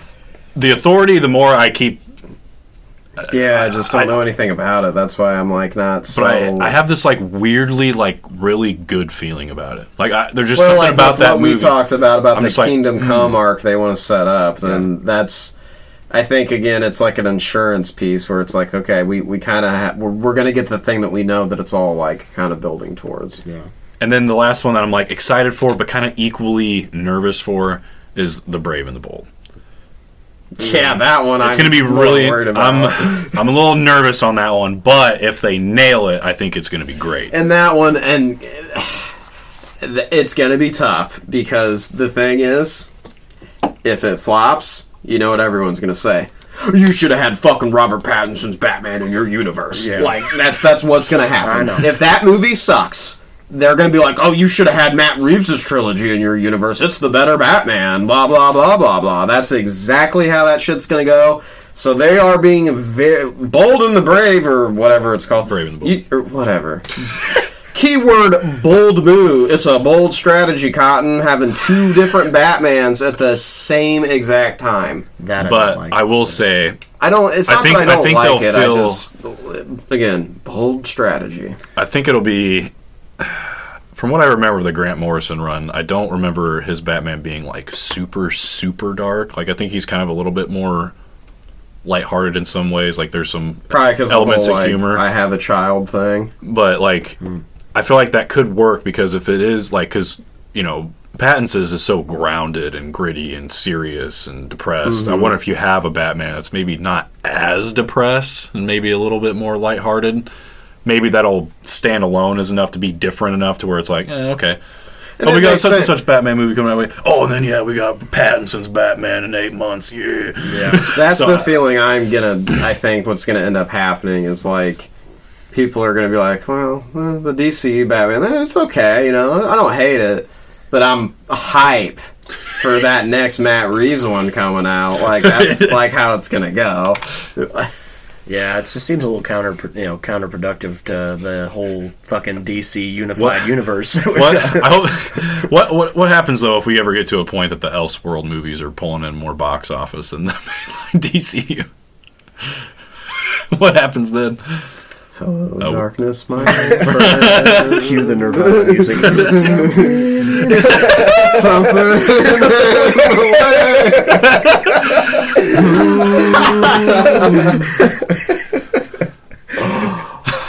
Oh God!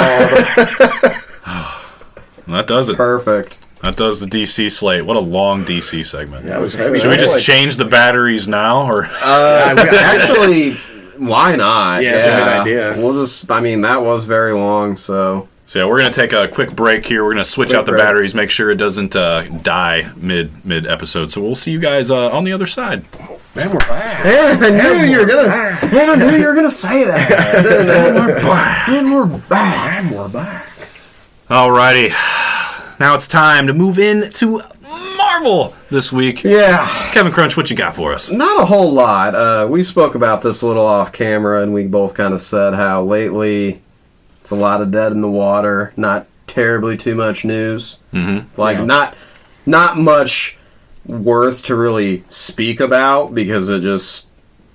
What did you say? You feel like a lot of it lately is just some writer or columnist, whatever, just reaching out. Yeah, just in a the shot, dark, just a shot in the dark just to try to get ahead of the curve. Yeah, there's nothing really that seems like a validity. Yeah, I mean, I do try to scan through stuff just to see like any news of significance to come out. Not much there, but anyways, so according to Deadline, we're gonna for sure get more trailers, teasers, whatever, during the Super Bowl for Ant-Man and the Wasp and Guardians of the Galaxy.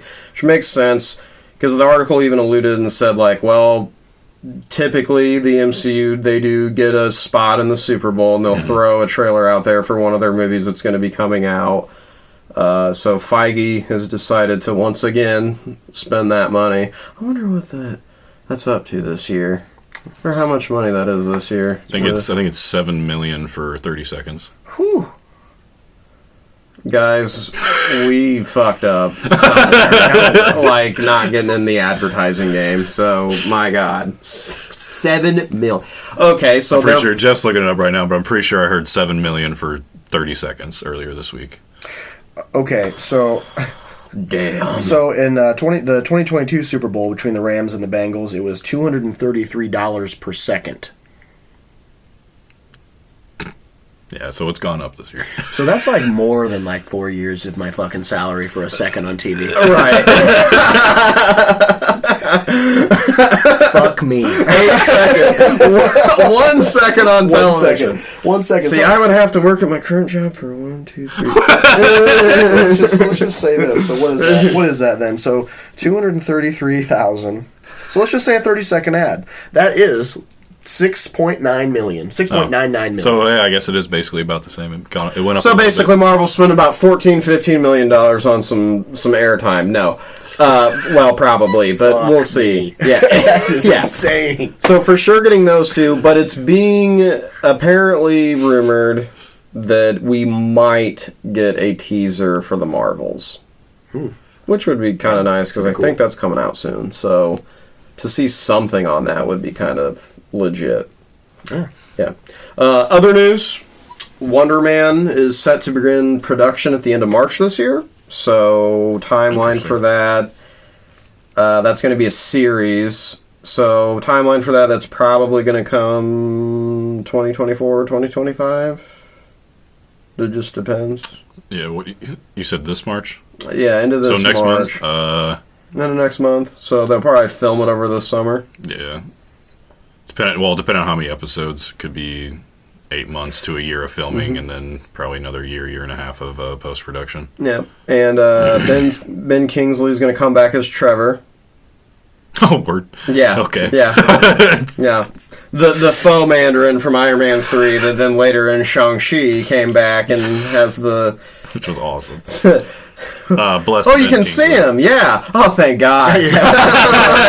He was like, I thought I was crazy. So funny. But yes. So yes, funny. So we'll probably be the comic relief in the series. And then Bob Odenkirk is apparently going to have a key role into it. This is all coming from the direct. So that is pretty cool because he's very versatile of an actor. Yes, he's excellent. He is very, very. I'd say he's probably one of the more lighter characters in the Breaking Bad verse of being Saul. Yeah, Saul was completely. Have you seen Nobody? I've not. I've heard great things, but I haven't seen. I haven't seen it. Dude, there's just God, there's this part. This guy he's got tattoos. This guy recognizes one. They're like teasing him in this shop. They're like, "You don't know who you are coming in here. We're gonna fuck you up." This old guy just, he gets up and he walks up to him, just, "Sir, thank you for your service." And then he just leaves the room. And then you hear him like shut like 10 deadbolts on this door. And yeah, he proceeds to just. Or no, not in that scene, but they're all just like, "What the hell?" And yeah, but it's a very good movie. Check it out. Yeah. Nobody. I will say, Bob Odenkirk has gotten his flowers, but he is still criminally underrated as an actor. 100%. Oh, he really is. 100%. I mean, the acknowledgement that he does get is so passive. It's like, he killed it here. Oh, great, but nobody's really giving him the recognition that he deserves. Yeah. Yeah, but not much other of merit, and kind of in relation to these movies coming out. So, Nate Moore is Marvel Studios' VP of Production and Development. He was on Deadline's Crew Call podcast, which I've never checked out myself, but that's a thing. So they were interviewing him, and he said that the reasoning behind a lot of the leaks, or maybe a theory on it, he says, yeah, so essentially, not to get too much into the soup, but all Disney employees, they get an email blast, "Do you want to see a screening?" They never know what it is. He continues and say, and they, the employees, they could bring friends. Okay. What? Right.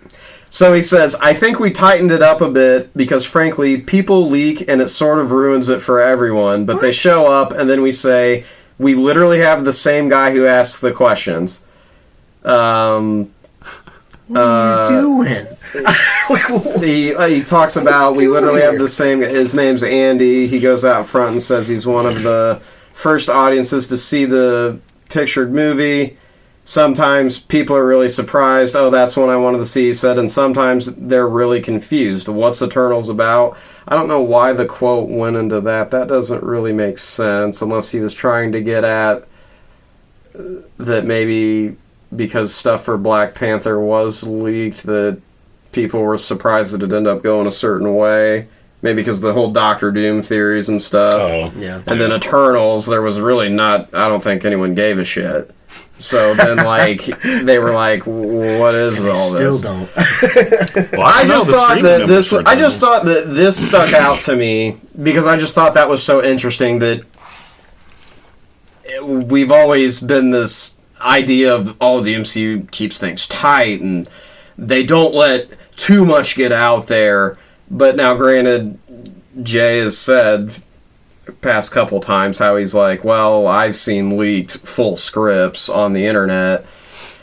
I would more personally think so that's disgruntled employees. But I'm just kind of shocked that they're apparently they were a little loose with screenings.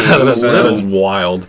That's kind of wild that, like, did they mention this has got to mean then, before they even, like, do red carpet premieres that are 2 weeks before a set date for the actual, like, global-wide release and stuff. Mm-hmm. So they are, obviously, I used to work in a movie theater in high school. Like, yeah, we'd build the movie up in the film reel, and we'd screen it the night before to make sure, like, okay, it's all good. We can show this tomorrow night when it really releases. So it's like they're clearly doing that with their employees, and it's just like, yeah, bring some friends. There's no way this can go bad. There's no way. They had to have still signed NDAs, though. I mean, yeah, had to have. It's still wild, but like... But the problem is with that is, like, with how... Alright. Okay, it goes on. As for how many employees attend a screening, it's small. It's not a 350, 360 body. It's typically between 80 and 100 people. Well, that's still enough people that... Gee. Okay, yeah, they all sign NDAs, but, like, if something gets out, you can't just pin anybody. Right, yeah, good luck. Like, unless it's electronic and you can track it down to, like, an IP address. Right. Like, I mean... Good luck with that investigation. Yikes. Right, That's so tough. that's just kind of...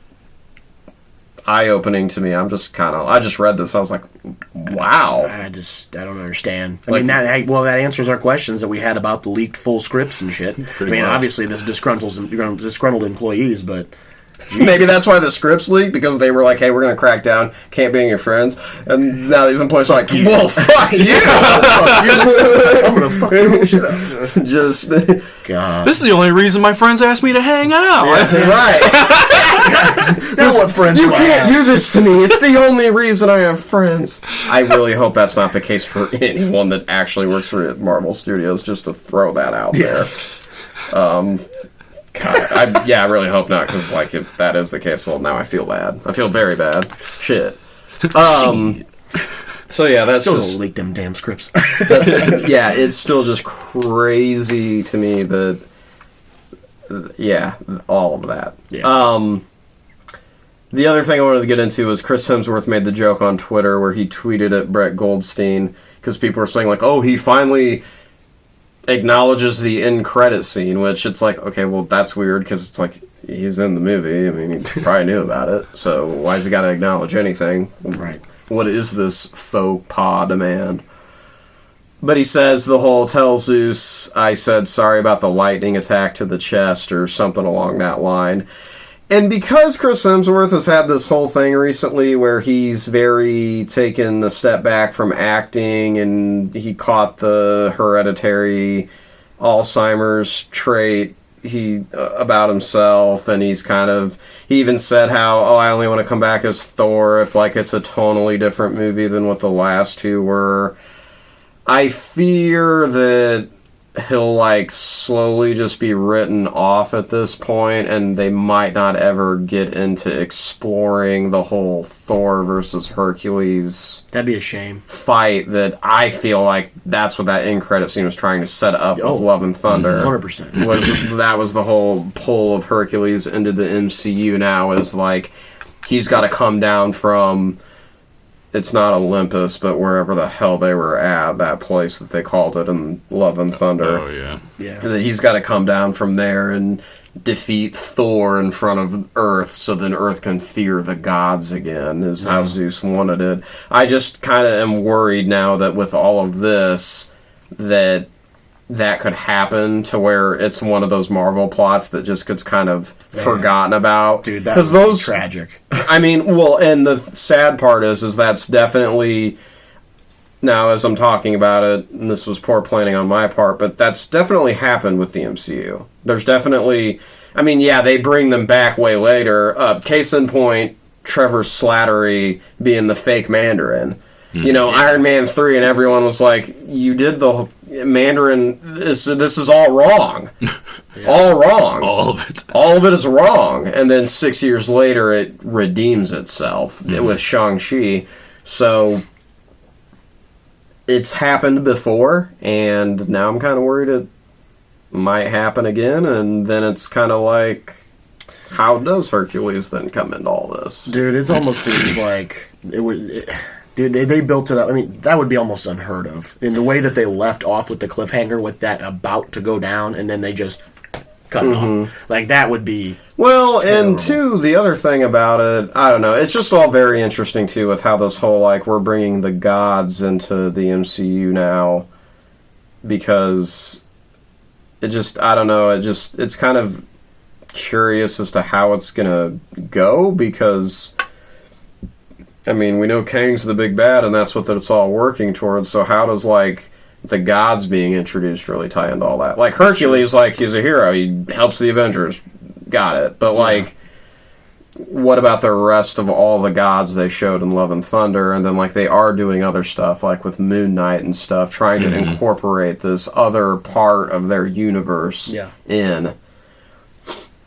I just don't want any of it to just be, like... written off and forgotten about. Yeah. But yeah. I understand why you'd feel that way, though. Because, especially with everything going on with Hemsworth. And the gods has been really interesting since they've introduced him, especially since they're pulling gods from, like, different religions and backgrounds. Yes. It's very I respect them for doing it. Yeah, because it is I think it's cool that they're doing it. And they're great portrayals. But that's a lot of plates to balance. especially if you're trying to actually integrate them into the main DC or MCU. It's going to be really hard, especially like you said, we got Kang coming in, honestly. And then Secret Wars. Maybe that's the point of the gods. Is the gods are going to show up and like stop Kang? Like, no, you can't just erase the universe, bro. Like we created it. Yeah. What the? You're going to worship me now? What do you? I don't know. Anyways, so that's really all I had. Last thing, because it's going to kind of tie over back into old Star Wars, is that, you know what? So right now we got Bad Batch. Then next month in March we're going to get Mando. Mm-hmm. So Secret Invasion maybe in May. And then this summer is going to be Loki. So maybe there's not a whole bunch of news. But we're going to have stuff to review. At least you got stuff to look forward to. Yeah. I mean, we do have Ant-Man coming out here, which we got to...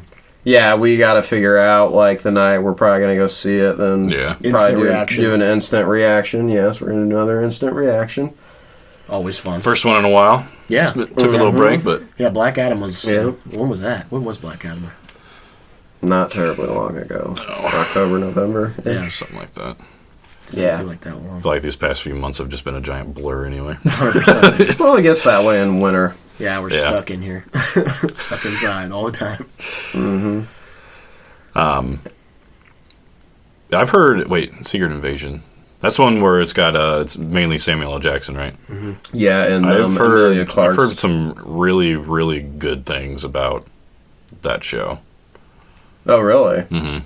They've been setting it up for a while. There's a content creator that I watch, and he actually said that he was allowed access to read the scripts to the show, and he said it was phenomenal. So, I'm actually pretty excited. I was not excited for that show at all, but then after hearing him get really hyped and saying that he read the scripts and it was really, really good.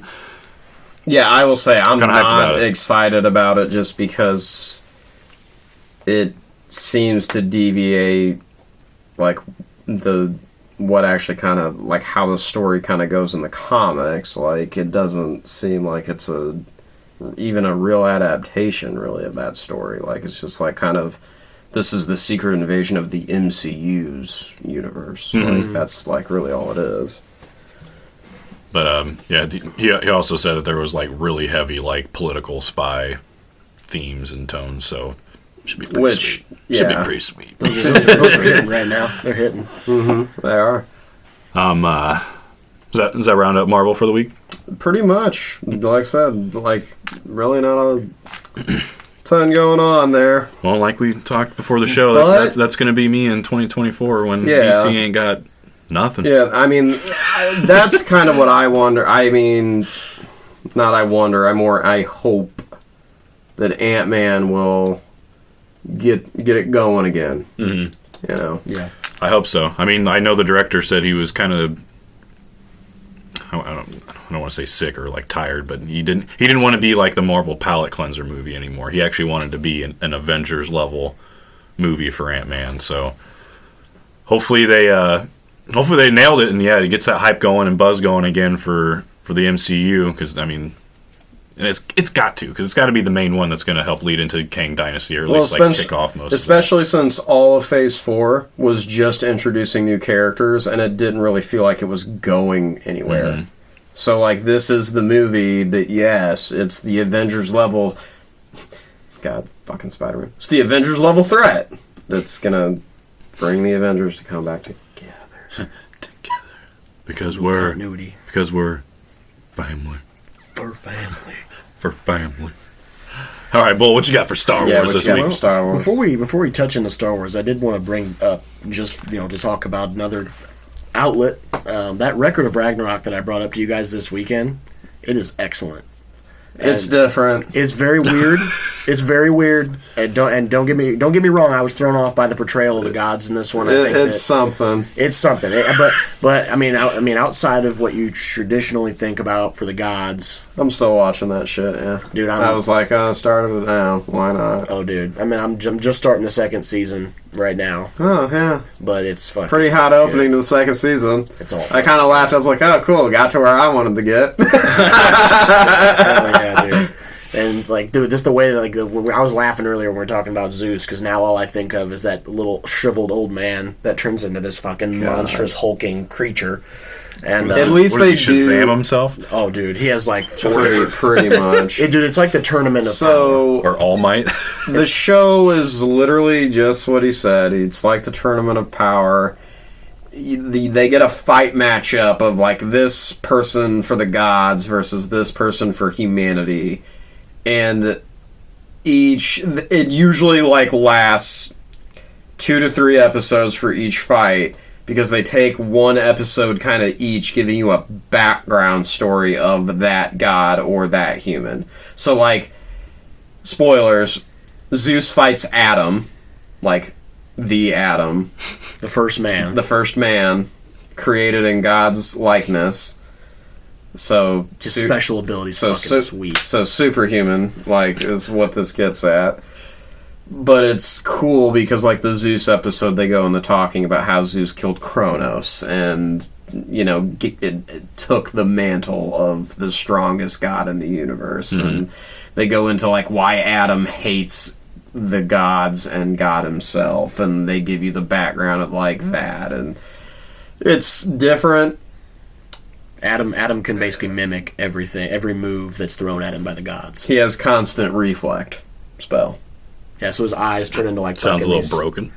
It is, but... It's crazy. Yeah, it's crazy. He overheats, bro. So, yeah, spoilers again, obviously. We're still in that territory at this point. If you're well, they literally... I mean, you said Tournament of Power. They literally just use the same excuse as Goku with Ultra Instinct. What it is the power's godly, and his human body can't withstand, like... that power, like using it, like how Goku like spits the blood up and is gonna maybe lose to Jiren because his body couldn't handle the state. Yeah, it's the same exact thing. The same. And then on top of that, you get dialogue from like the Valkyries when they're like, "He's such a fucking worthless numbnuts." Like they're just like they'll talk shit. And, and the Valkyries basically turn like there's 13 Valkyries or there's 12 or something like that. I think it's 12. And 13. Yeah, 13. And the sisters turn themselves into weapons that bind to the human that's using them. So they actually have a chance to beat the gods. Yeah, because like Poseidon fights, dude, Jack the Ripper. Yeah, so that's the opening to season 2, which is where I'm at, is Hercules fights Jack the Ripper. Yeah, the first one is like... Because it's funny, because it's like a totally different thing, because like... It's like humanity does not like that Jack the Ripper is representing them when it's supposed to be someone who's like good and is a reason that humanity should continue, and Jack the Ripper is literally the exact opposite of why humanity should continue. And it's funny because it's like the humans are like, we're not really rooting for this guy, and like everyone's like rooting for Hercules because Hercules is the god who's like, he's fighting for the gods, but he does not want humanity to be wiped out. That's the premise of the show. Is this tournament thing is basically a deciding factor of should the gods just end all human existence because humans are pieces of shit. Yeah. I'm in Mortal Kombat. Pretty much. So the Valkyries don't like that the gods want to do that, and the Valkyrie, Brunhilde, is the head Valkyrie, and she's trying to like win those tournaments so then humanity's not wiped out. Yeah, and the first to 7 wins is the deciding winner. So they have this old samurai fight Poseidon, and it's hilarious. But because he sees every counterattack, like 100 million versions like in his head before he goes to attack Poseidon, and like 99.999% of them he gets gored on the first one. Like Poseidon is like a horrifying figure in this. Like all the other gods are afraid of him. Yeah, like everyone's afraid of Poseidon, and they do kind of go into like the backstory of like why that is. Why there's 12 gods and not 13. Yeah, he killed one of them because he kills one of his brothers, and it's like is it Hermes that says the reason he's so terrifying is because his word of mouth just basically said, like, there's 12 gods, and everyone was like, yeah, we're cool with that. Yeah. And the Hermes was like, that's why he's terrifying. It's not that he's just this powerful, Olympic god that's the brother to Zeus. Mm-hmm. But it's really good, though. It's I imagine, yeah, but again, every fight, it takes like 2 to 3 episodes, so the first season only has 3 fights, and then the second season, I would imagine it's going to be the same. Yeah, for those of you who are expecting something to be fast, I'm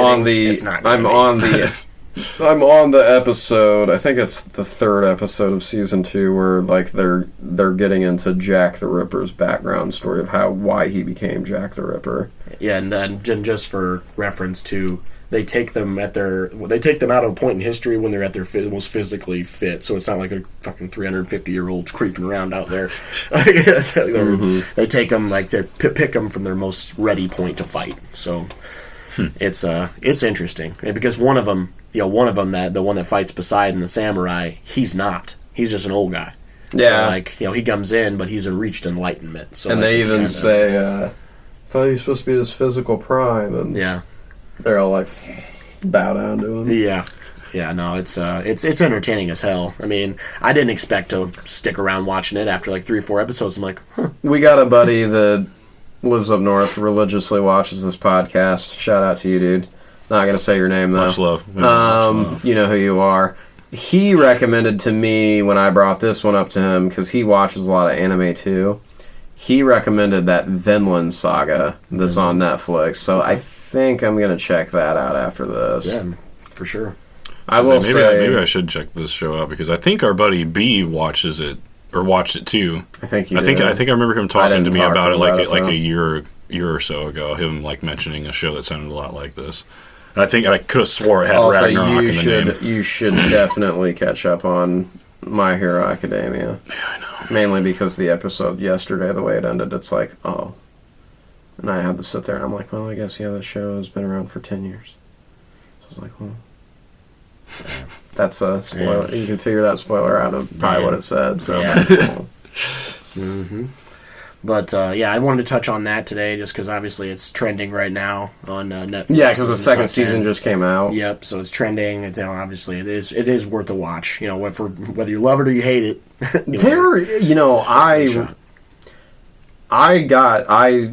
We're kind of off in a crazy different direction here, but just real quick. I got it back on Netflix when Stranger Things came back out. But after it, there's a lot of anime on Netflix. A lot. That's like a Netflix original. Yeah. That they have the streaming rights to. I spent the whole day watching Castlevania. Which again, whole day. There's another anime on Netflix that I watch. It's stupider than hell. But it's censored on there. And I'm like, why?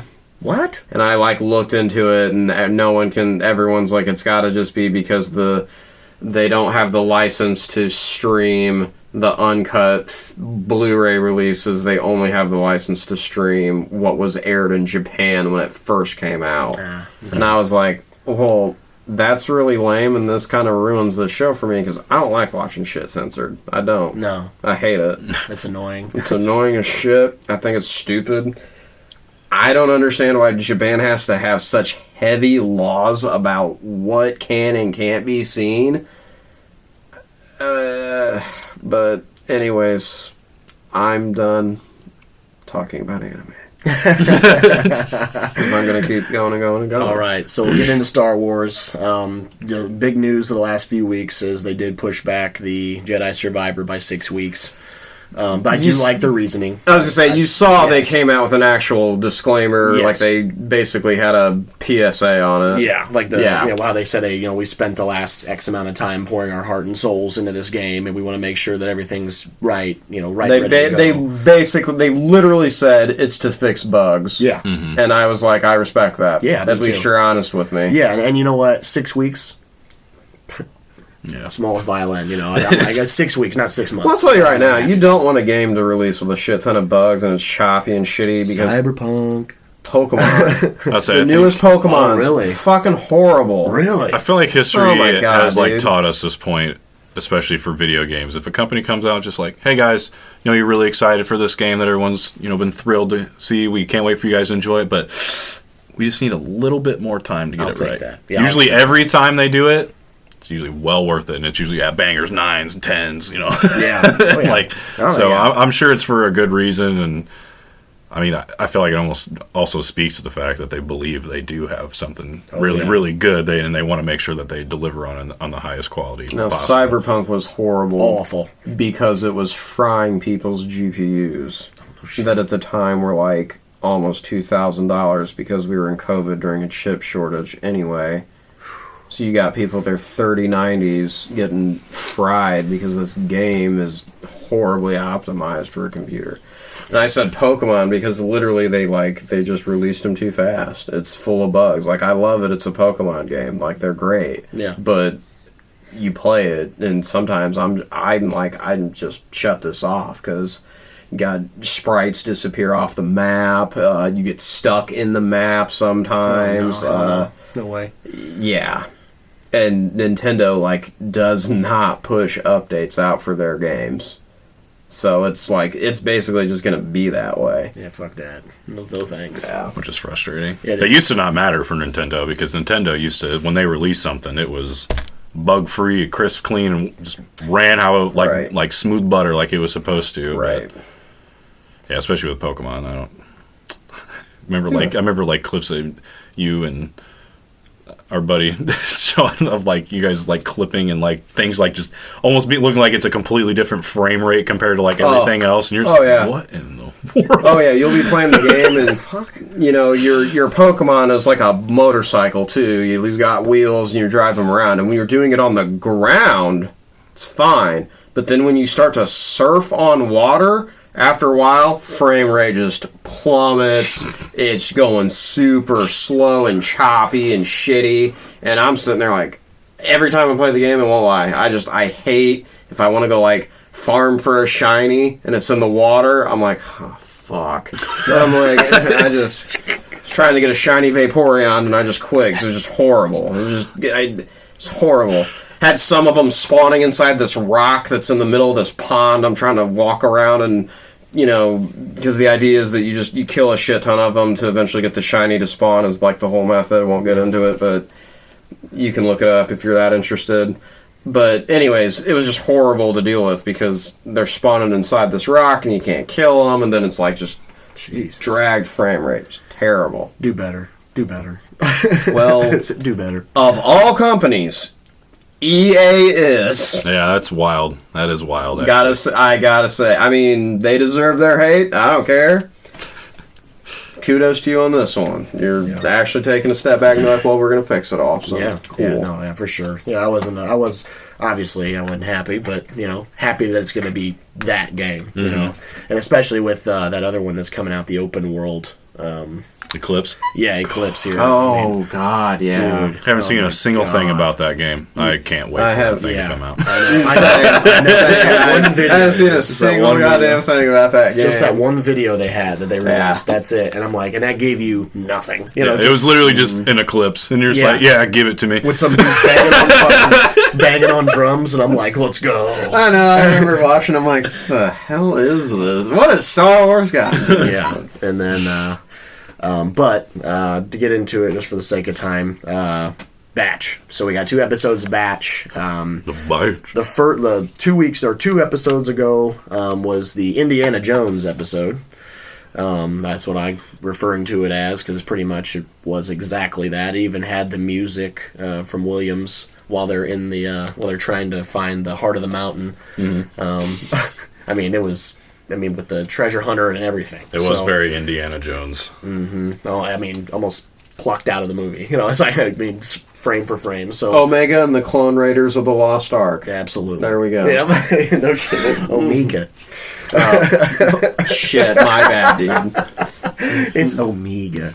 No, but a lot of new stuff on this one. This is why I like this episode, because it gives you so much. There were so many like I don't even know if you can call them Easter eggs because they may be future Easter eggs, but I mean they're talking about Blade of Zakatapar. I'm like looking that up, like deep diving this shit during the show. I'm like, that doesn't even fucking exist in any lore anywhere. You know, they're talking about the Grand Pearl of Novak that she found, Belmont Diadem. I'm like, all this shit. I'm like, every single bit. New original content? Brand new. Okay. Brand spanking new. And then nobody knows anything about it, so that's why it's kind of sparking the conversation of what each one of these things is. And I think, of course, the first one that we're going to get is the Kingdom of Elways that they mentioned kind of towards the end of the episode, but as the episode's progressing, there was something about it that I'm watching, and I'm like, I'm just sitting there, I'm like, I feel like this is a Jedi temple. I was like, okay, it's not really a Jedi temple. But as they're progressing through it, and they're like figuring the puzzles out, it didn't hit at first, and I'm like, I feel like I should know what this is referencing. Like, I've seen this somewhere else. Yep. Oh, yeah. I just sat there. it was killing me. Yep. Oh, yeah. And I was thinking the same thing, and then it all kind of pulls itself together, because obviously, episode goes, you know, obviously they're looking through the trash for, I can't remember what parts or something like that to sell. Yeah. And Omega finds this, you know, essentially what becomes a compass that leads them to a treasure, or that's, you know, they think it's going to lead them to a treasure, and you know, obviously it's either I'll take all the money myself and the reward myself by going when the treasure hunter finds out what it is, or you help me and we'll split it. You know, so you know, obviously they go down. They need money. They're running out of work, and the Empire's cracking down. So they get out. They go out. They find what they're looking for is the heart of the mountain. Essentially, is the legend. And that's what all the treasure hunters talk about. So nobody's been able to find it. Eventually, get down to find it and try to remove it, and it looks very suspiciously like a kyber crystal. Right, and I figured, because the way that they were talking about what the treasure was and how they were describing it, I sat there, I'm like, it's a fucking kyber crystal. Like, that's what it's gonna be. I just was like sitting there, I'm like, I'm waiting for it. Yep. And as we continue, as we continue, they remove it, and it turns into this fucking long neck from Horizon Zero Dawn, fucking like creature that's just destroying everything in its path. Yeah, I mean, this is ripping giant robotic-looking frickin' kaiju. Yes, kaiju. That's a good word to describe it. Yes, kaiju-looking thing shooting a literal Death Star beam at stuff and just lighting the ground up. So I imagine that was a kyber crystal. It was. Had to have been. So essentially what this is, and they're talking about the ancient ones, the whole episode, the ancient ones. Well, the ancient ones, and this has already been alluded to before, they're referring to the Rakuten Empire. So obviously pre-Republic period, like ancient, that old. Before High Republic, before all that shit. Everything Jedi, when Jedi were the ones of the galaxy that were, looked to as the saviors, this because they saved the galaxy from the Rakuten Empire. And we know that all from where? KOTOR. Yeah. KOTOR. Yeah. Well, yeah, but then the technology part, too, there's another game. Scaranol. And so there's another game. Oh, well, Fallen Order and the Zepho. So here's the comparison, though, that I had to really make the split differential between the two. So the Zepho had the Tomb Guardians that shot the very similar beam. The beam, yeah. However, the Rakuten used the kyber crystals and the dark side to make their technology, which is what that thing was. So because I think what color was the crystal? Red? The crystal was blue, but the eyes were all red, and the beam and everything. Beam was red, yeah. Yep. So it was basically a Rakuten war machine that they woke up by removing that kyber crystal, and which to me I still don't really see a lot of sense in, because they took the fucking kyber crystal out and now it's blowing things up. I mean, of course, if it's protecting it because it represents if that's what it's representing, sure. But a little weird, but I think that the direction they're going is so cool, because it's canonizing so much KOTOR and pre-KOTOR shit that we know nothing about, really. I mean, other than the Rakuten were badasses and they enslaved the entire galaxy and then they went to Tython. And they got wrecked. And got warped. And that was it. But that's why I'm kind of thinking, with this, that they woke this fucking piece of technology, and obviously they destroyed it. That's not the only one. And if people are going to start to, if this thing, and honestly, this is so cool because at this time period, the Death Star plans, right? The Death Star and how it operates, right? See, that's the thing where I was like, again, I was like, this treasure thing, this is going to be a fucking kyber crystal. Word's going to get out about this thing. That better be okay. Okay. I was gonna say just literally full charge battery. Yeah, you're good. But kyber crystal, word all about this will get out. Start giving the Empire like, oh, okay, so maybe this all does work. We need to start getting kyber crystals. Yeah, because if you think about the Sith and their nature, it's mostly based in science, dark science. So yeah, use that science and technology to create fucking war machines.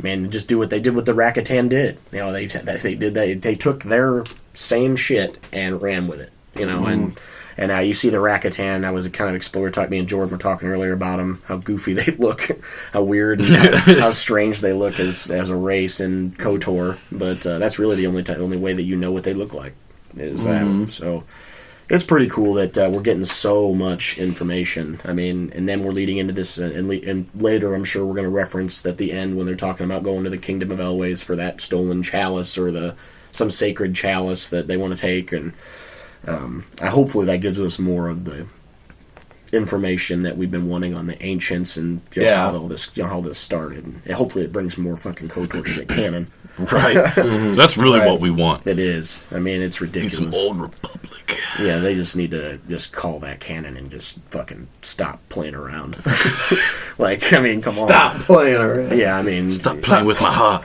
Stop toying with my emotions. Yeah, no shit. And that's the thing is we're bringing all this, and we're bringing all this back. We're bringing it back in piecemeal. I'm like, just fucking do it.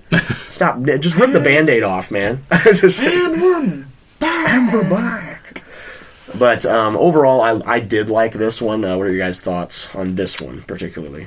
It was entertaining. It was pretty good. Yeah, I thought this one was okay. I'm about to say, but didn't blow me away. But it was just another weekly adventure.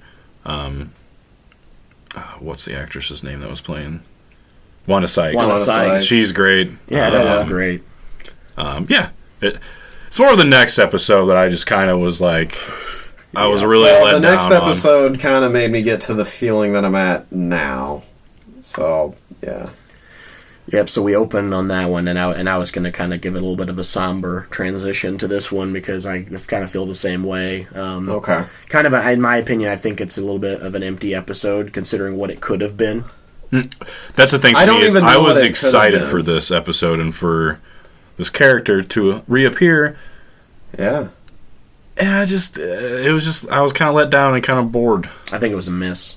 It kind of was, and it was so promising because like the beginning is like you're watching it, they're making a deal with these Clone War era droids, trying to get parts again, more shit they just want to get. They need to make money.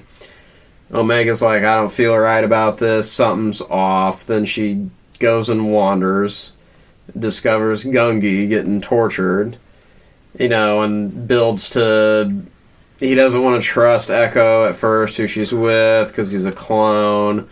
But then they're kind of forced into helping each other, and they get in a gun battle. But I just loved it, because, he gets his weapon from the people that were torturing him that they knocked out. Off the hip. Yes. I just liked it, though, just because, he ignites the lightsaber, and, it shows Omega's face, and it's, that surprise, oh. And it's I love that because it's that's just the feeling you always get with the Jedi. And when the first Jedi character just gets introduced, he lights the saber and just oh, yes. Oh. Yeah, Oh, yeah. And I loved how, with Omega, because he really would be the first Jedi she's seen in a while. Yeah, she thought they were all done. So, to her, it really was. She's just, oh. Yeah. A Wookiee with a lightsaber? Yeah. And then he starts beating ass. So, I was like, okay, let's see where this goes. And where it went, I was like, Not big on this. Yeah, the back to Kashyyyk. I'm like, you know, if you gave me Tarful in this one, I would have been like, fuck yeah. But you know what? You just gave me this random Wookiee tribe and a bunch of fucking, well, I can't remember the name of the race. It's also the fact they just went to Kashyyyk, and I thought Kashyyyk was kind of under complete Imperial control. I think this was the start and of you the probably shouldn't have. I was gonna say, I was thinking that it was like, you probably shouldn't be going here because you're just gonna get caught for sure. But I don't know. So we had a whole episode about it. Yeah, because I mean, when you think about the timing with in Jedi Fallen Order, because what is that? 5 years after? Is that 5 years after? We always talk about this. I think so. 5. It's like 5 years after. So, I mean, there was a shitload of deforestation that had happened at that point. But who knows at what part of the planet it was, you know, if they haven't just gotten to these areas yet. But, I mean, I'm not even sure at what point this episode is for Kashyyyk and the deforestation to colonize it or, occupy it, rather. So it does turn into Kashyyyk. It's Tatooine all Oh, over. yeah. Much. Well, so that's what the Empire ends up doing to a lot of the big systems that basically were the low end, they were either independent or like the low end of the Republic. And if those systems kept fighting them, what the Empire did was they turn the planet to glass, because what they do is they go in and they literally burn down all of the planet's forestation and just ransack the shit out of it. That's why in Clone Wars, Mandalore is this amazing place where they're very advanced and they can be independent and blah, blah, blah, blah, blah. And then when you see it 20 years later in Rebels, it's like, this is all sand now, because the Empire bombed the hell out of the entire planet. Completely razed everything. Yeah. And So Star that's Wars like loves what it's... Tatooine. Dude, Yeah. I'm telling you. When in doubt, just go back to a desert planet. So we see a bunch of Bosks race. The Bosks, yeah. I Yeah. can't remember what they're fucking called. Trandoshan. That's it, yep. Yeah. Which, during Clone Wars, that's actually how Ahsoka meets Chewie, is because Trandoshans caught Chewie.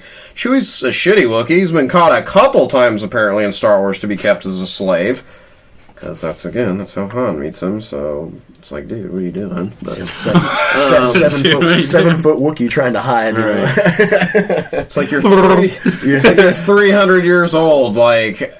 Why are you not in hell? No, but he's good as fuck at the game. The Trandoshans. So there's a Clone Wars episode where, and I forget why they even get there, but the Trandoshans have some Wookiees. It might have been because Tar-4 asked Yoda to help. I can't remember how that episode goes. I can't remember. But the Trandoshans and Wookiees basically fucking hate each other because the Trandoshans like capture Wookiees and sell them as slaves. So. It was a little bit of that. So I wasn't surprised that there were Trandoshans again on Kashyyyk. They're always so shady. They're always like mercs. Yeah, they're pieces of shit, but you know, you gotta have them. Gotta have them. They even got those like douchey, smug little faces on them too. Oh yeah, like God, I could just punch you in the mouth and not feel an ounce of remorse. And it's cool because we all love Bosk. Like I love the character, like Bosk's character. In Clone Wars, he's pretty legit. Yeah, and I love because he basically trains Boba Fett. Yep. Or he and Aurra Sing basically are the ones who kind of bring Boba Fett up. And then you see Bosk for like 3 seconds in the movie, and his nails are tip-tapping. Empire, yeah, the shot from Empire. But, yep. Oh, yeah. Yeah, but that's it. That's it, yeah. That's it. Bye-bye. And then he's in the games, and everybody loves playing in the games. He's a fucking badass, but you ain't getting no live screen time. No. It's like Boba Fett. Mm-hmm. Until recent events. Well, so... Actually, I think I told you. I don't think I've told you yet. I did a little secret mission without you guys. I watched a show because we have a certain new season coming out here pretty soon. I had to keep it from you because this is the way. I'm all caught up on Mando, boys. Awesome. I grinded season 1 and 2. I just got to watch, the last 2 or 3 episodes of Book of Boba. So the season 3 trailer makes sense to me. Dude, the ending. The ending of season 2 of Mando. Yeah. Probably some of the best moments in cinematic history. Yeah, that last episode was awesome. Amazing. So I thought I was on the last episode, the one before, and when it ended, I was like, but I thought, and then all of a sudden it was like next episode, and I was like, oh wait. Dude, when that dropped 2 years ago, no, 3 years ago. Shit, It was a minute. yeah. When going into that, spoiler free, stayed off Twitter, and it's just like single X-wing. Oh, thanks. And I'm just. I know. I loved the build. I'm just like, Dude, the music. yeah. Oh my! It's fucking so good. I remember exactly where I was. I remember exactly how I felt. Like it's one of those things. Like Bo-Katan just looking at the screen, it's a Jedi, and I'm just. I was like. I swear, dude. Once the glove, And then when he comes across, he's the glove with the green saber. I was like, "Oh yeah!" I was sitting there going, "That they can't be doing this right now. Right. This can't be Right. what this episode's gonna be." Because Like, I really thought they were not gonna do Luke. I thought, oh, it's Filoni and Favreau. It's gonna be Ezra, but no, they stuck with Luke and Skywalker. Don't meet a Skywalker in a hallway, bro. Don't do it. You're gonna die. I'm telling you, Gonna die. You are not good. Jedi, Sith, don't fucking matter. Yeah, don't don't talk matter. to him in a hallway. Yeah. Man. You'll get cut in pieces. Yeah. Dude, that fucking when he crushes that fucking. Oh, wall. I know that was. Yeah. I'm like the Skywalker crush. You know, it's like just the hand out. Well, and yeah, I remember some friends go, well, is that like kind of a dark side thing? And I was Sure like, is. yeah, it is. Sure But is. the point of Luke is that he tiptoes on that line. Mm-hmm. That's the whole point of his character. That gives him his strength. Right. And, yes. Very glad you caught up then. Yeah, dude, and I really enjoyed the ride. It was a fun show. You probably... Even after years of hearing about Grogu and Baby Yoda and just everybody being like, he's so cute, I was like, yeah, whatever. God damn it, that motherfucker's cute as shit. When he saves him, like, multiple times. Yeah. Like, using the Force. Even Haley would sometimes come in the office when I was watching, and she would just sometimes sit and just tell Grogu would appear, and she'd be like, "He's just so cute," and then we'd get up and then walk away and get up like. Yeah, that's one of the things. Like I can get my girlfriend to watch with me because of Grogu, and it's genius. It's genius. The little cute animal placement in Star Wars is key. Yep. It keeps a different crowd watching. Which And it sells a lot of toys. hell yeah. Like, Makes a lot of money. And like watching that show, like season 1 was like really cool. It was totally different. And, you know, you have the hype episode where the clan basically helps him get out of the city. Like that Yes. was legit. That was Just cool. looking at Are you talking about the one where Bo-Katan and them? No, Or that's not season Bo-Katan. 2. So this is season 1 where he's got to get away from Grief Kargan again. It's when his coven helps him. It's when escape his the town. coven helps him because they all want the Gotcha. child because Yeah. they're getting after by the remnants of the Empire. Mm-hmm. So they're trying to kill Mando to get the child. Well, the coven helps Mando and the child escape. It's when Yep. he's flying up in the ship and the Yeah, like all of them one dropping hunter's up down. there. The one hunter's up there in the jetpack, and he looks over and he just goes, "I gotta get me one of those." Yep. And it's just, yeah. So good. Season 2. Yes, that episode, had me and this guy freaking the fuck out when it dropped. Yep. Because, yes, it's Death Watch and it's Bo-Katan and even as the episode even said, these are real Mandalorians. Like, when he's like, you removed your helmet and he did, one of those crazy fucks. I was just, you know, and you had people all over social media that were like real Star Wars fans when they said that, just looking at like all you casual Mando fans like, and like, you know, the British when he's looking down on people, and it's like me knowing that Bo-Katan and them are real Mandalorians, like looking down on the fodder that don't know shit. Yeah, the fodder. Again, the meme that's created from the Dirt movie, just me like me at the dinner table when my family talks about Mandalorian, you don't know fucking shit about it. It's like, that's like that episode was like finally like, yeah, now we matter. Hardcore fans matter.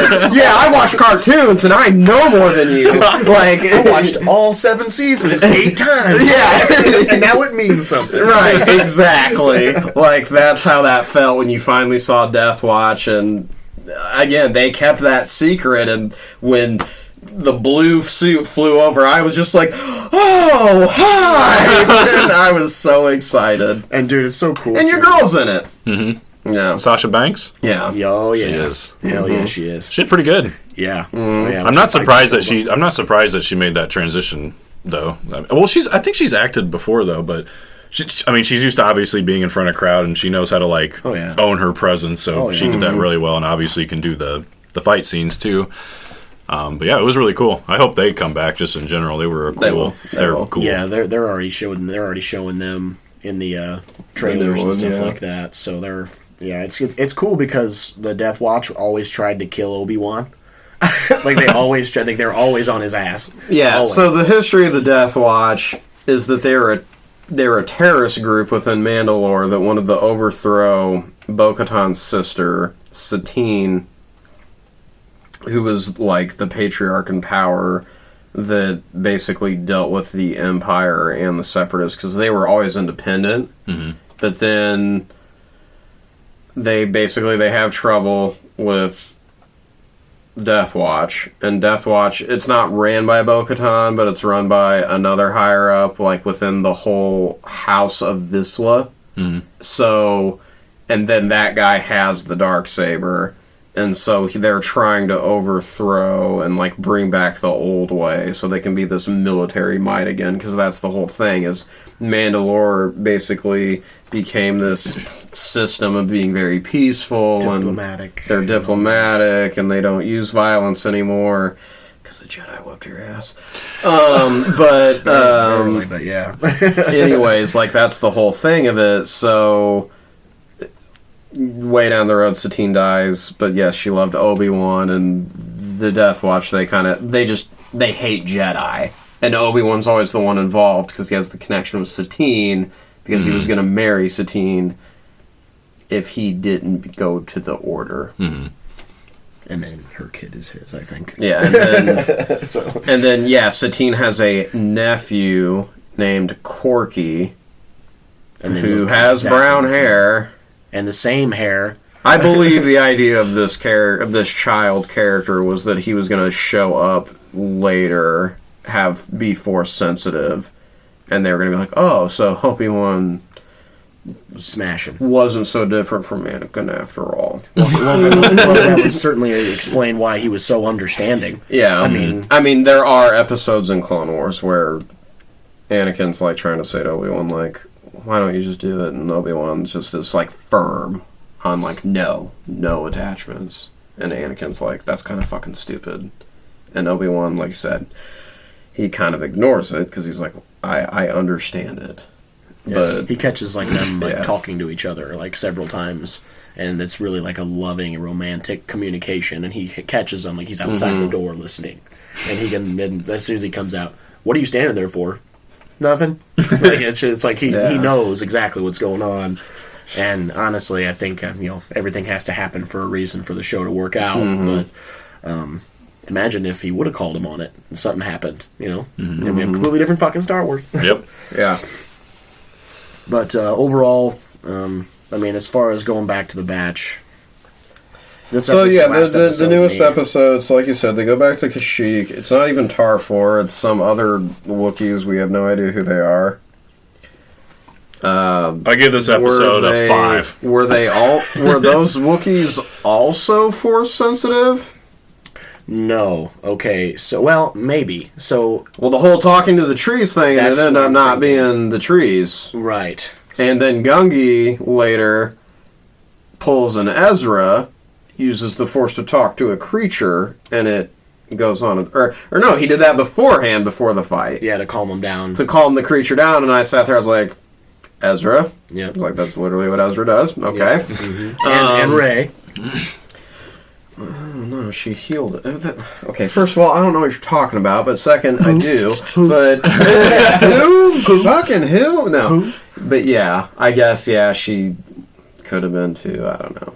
Yeah, different way, but you know. Yeah, I took that as more like the thing was like, oh, you healed me from my wound. Cool, I'm going away now. You're cool. But also think about Mandalorian too, and how Mandalorians are supposed to be like legendary for training like wild beasts and stuff. And like Mando, when he finally gets that thing to calm down, that big goofy thing to ride.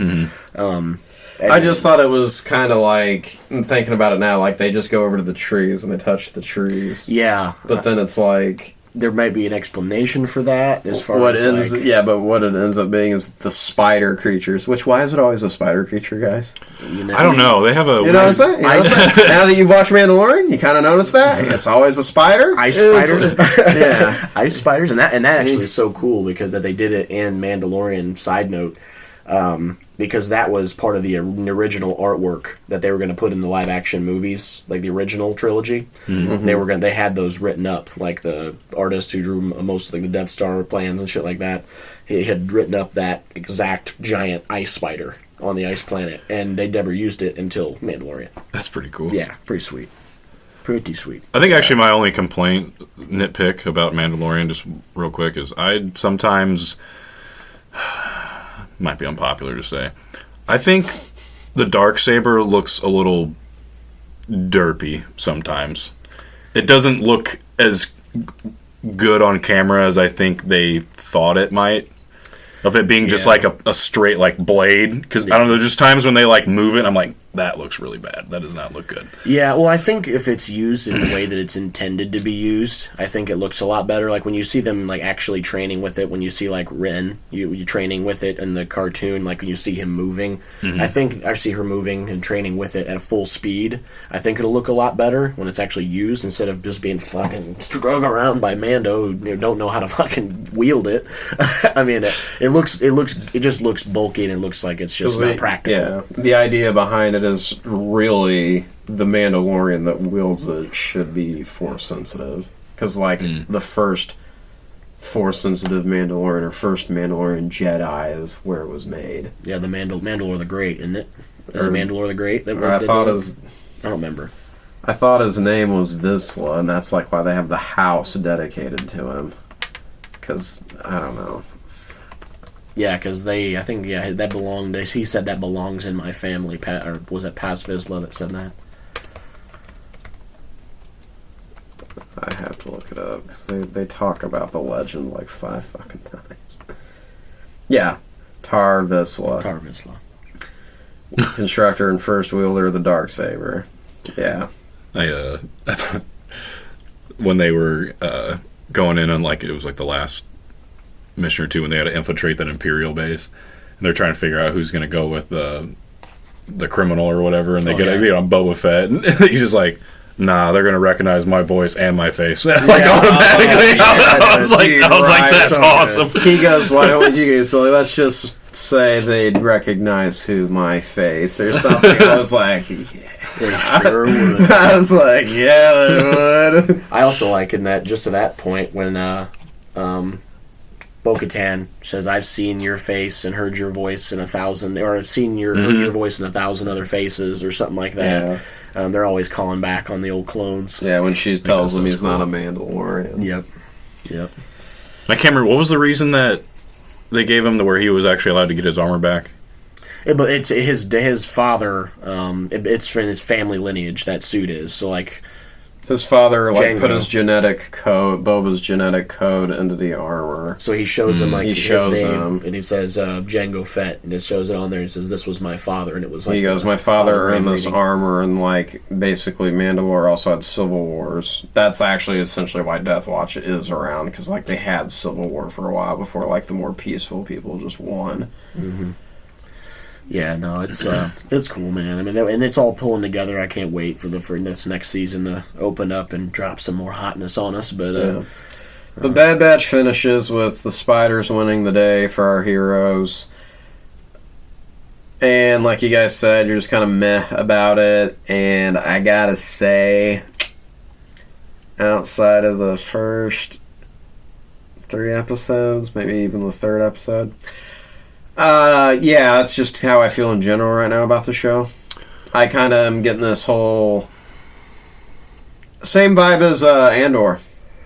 Yeah. With the first part of it. Yeah. Don't you feel? bit. I'm sitting there like, but why am I watching this? Yeah, I feel like I'm asking myself that question. I feel like we're not getting enough of what's going on with the Empire to really kind of establish what's this going towards. Yeah, and I think that they're going to have to... I mean, and that's why I'm continuing to watch and trying to be as diligent and looking like fucking Charlie Day when I'm on my fucking whiteboard over here about all the different things that are going on, because I'm like, this has to be going somewhere. And I feel like a duty to watch, obviously, only not because we talk about it, because if I don't, I'll fucking miss something that's crucial. Well, and remember, too, that when Filoni first started Clone Wars, it was started as not a continuity, not a canon, or canonical. Chronicle. Thank you. It was made to not be in any chronological order at first.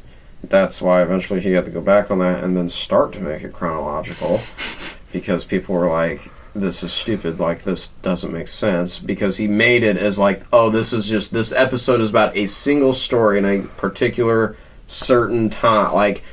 And that happened at one point in the 3-year gap of Attack of the Clones and Revenge of the Sith. I just feel like that's like kind of what I'm getting at out of these first 5-6 episodes with Bad Batch. Is this just feels like these are just random small side stories in this show, which I don't like just because there's only 16 episodes. Yeah, that's what we were talking about upstairs earlier. We said that this doesn't, unless they're going to do what they did with the Clone Wars and make fucking 7 seasons of 24 episodes, they don't have time to do this kind of stuff. Right. You know, it's frustrating sometimes, a little bit. So yeah, I think one of the first things I said when I walked in, I was like, well, Jeff, I'm souring on the batch, I think. Yeah, the first season was super exciting, and it was brand new, and I'm just not so sure that the longevity is here with these guys. Yeah, because I've been like the optimist season, on the like, show we kind of for the have most part. clear, like a little bit more of a clear directive of like stuff that's going to happen. Yeah. Yeah, I feel like I've been the more optimistic one on this show, for at least in its more lull filler episodes. I feel like I'm generally a little higher on them than you guys have been. I'm starting to tilt the other way, like especially these last 2 episodes. Like I know there was cool new stuff that got introduced, but like still, like the past 2 episodes, I found myself just kind of checking my phone more often than I typically would. I feel like it just feels like, oh, it's the adventure of the week. I actually usually will start it, and once I can kind of get that, once I get that feeling, I usually like turn it off and I just go and do something else, and I'm like, I'll get back to this later. That's a good idea. Yeah, I mean, like they drop on Wednesdays, and we don't meet till usually on 2-3 days later. So I'm like, oh, I can watch this tomorrow. Yeah. Like, I'm not as like invested to go watch it right when it drops, like I have been in the past with others. It's true. Yeah, I feel like this season just really needs like a solid seasonal arc to follow. Yeah. We just haven't quite gotten that yet. We've gotten like little breadcrumbs of things to potentially be teased, but haven't actually like gotten on the track.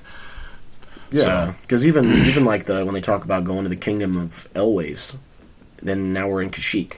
You know, it's like I'm like okay. I mean, I get it, but yes, actually, that's a very good point. Like, what the fuck? Yeah, that's why I'm like, give me something I can give me a storyline I can. Like, it does not follow. So no, they're just touch and go on everything. So we're getting a lot of cool stuff, but it's like you get that much, and then you're back on a sand planet. You know, I mean, that's like we keep joking about that because it's always Tatooine, it's always sand planet. It's like, oh, I found myself on some backwoods shit sand planet. Where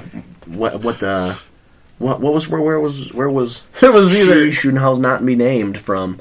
Ray. The one who? She's from, guess where? Fucking Sand Planet.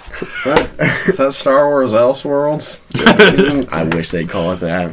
Well, they might. They I mean, retcon the shit out again, of it. This whole Ahsoka will have the world between worlds in it. Is like, you about to flashpoint your own universe? Because that sequel trilogy was so fucking trash. You know what?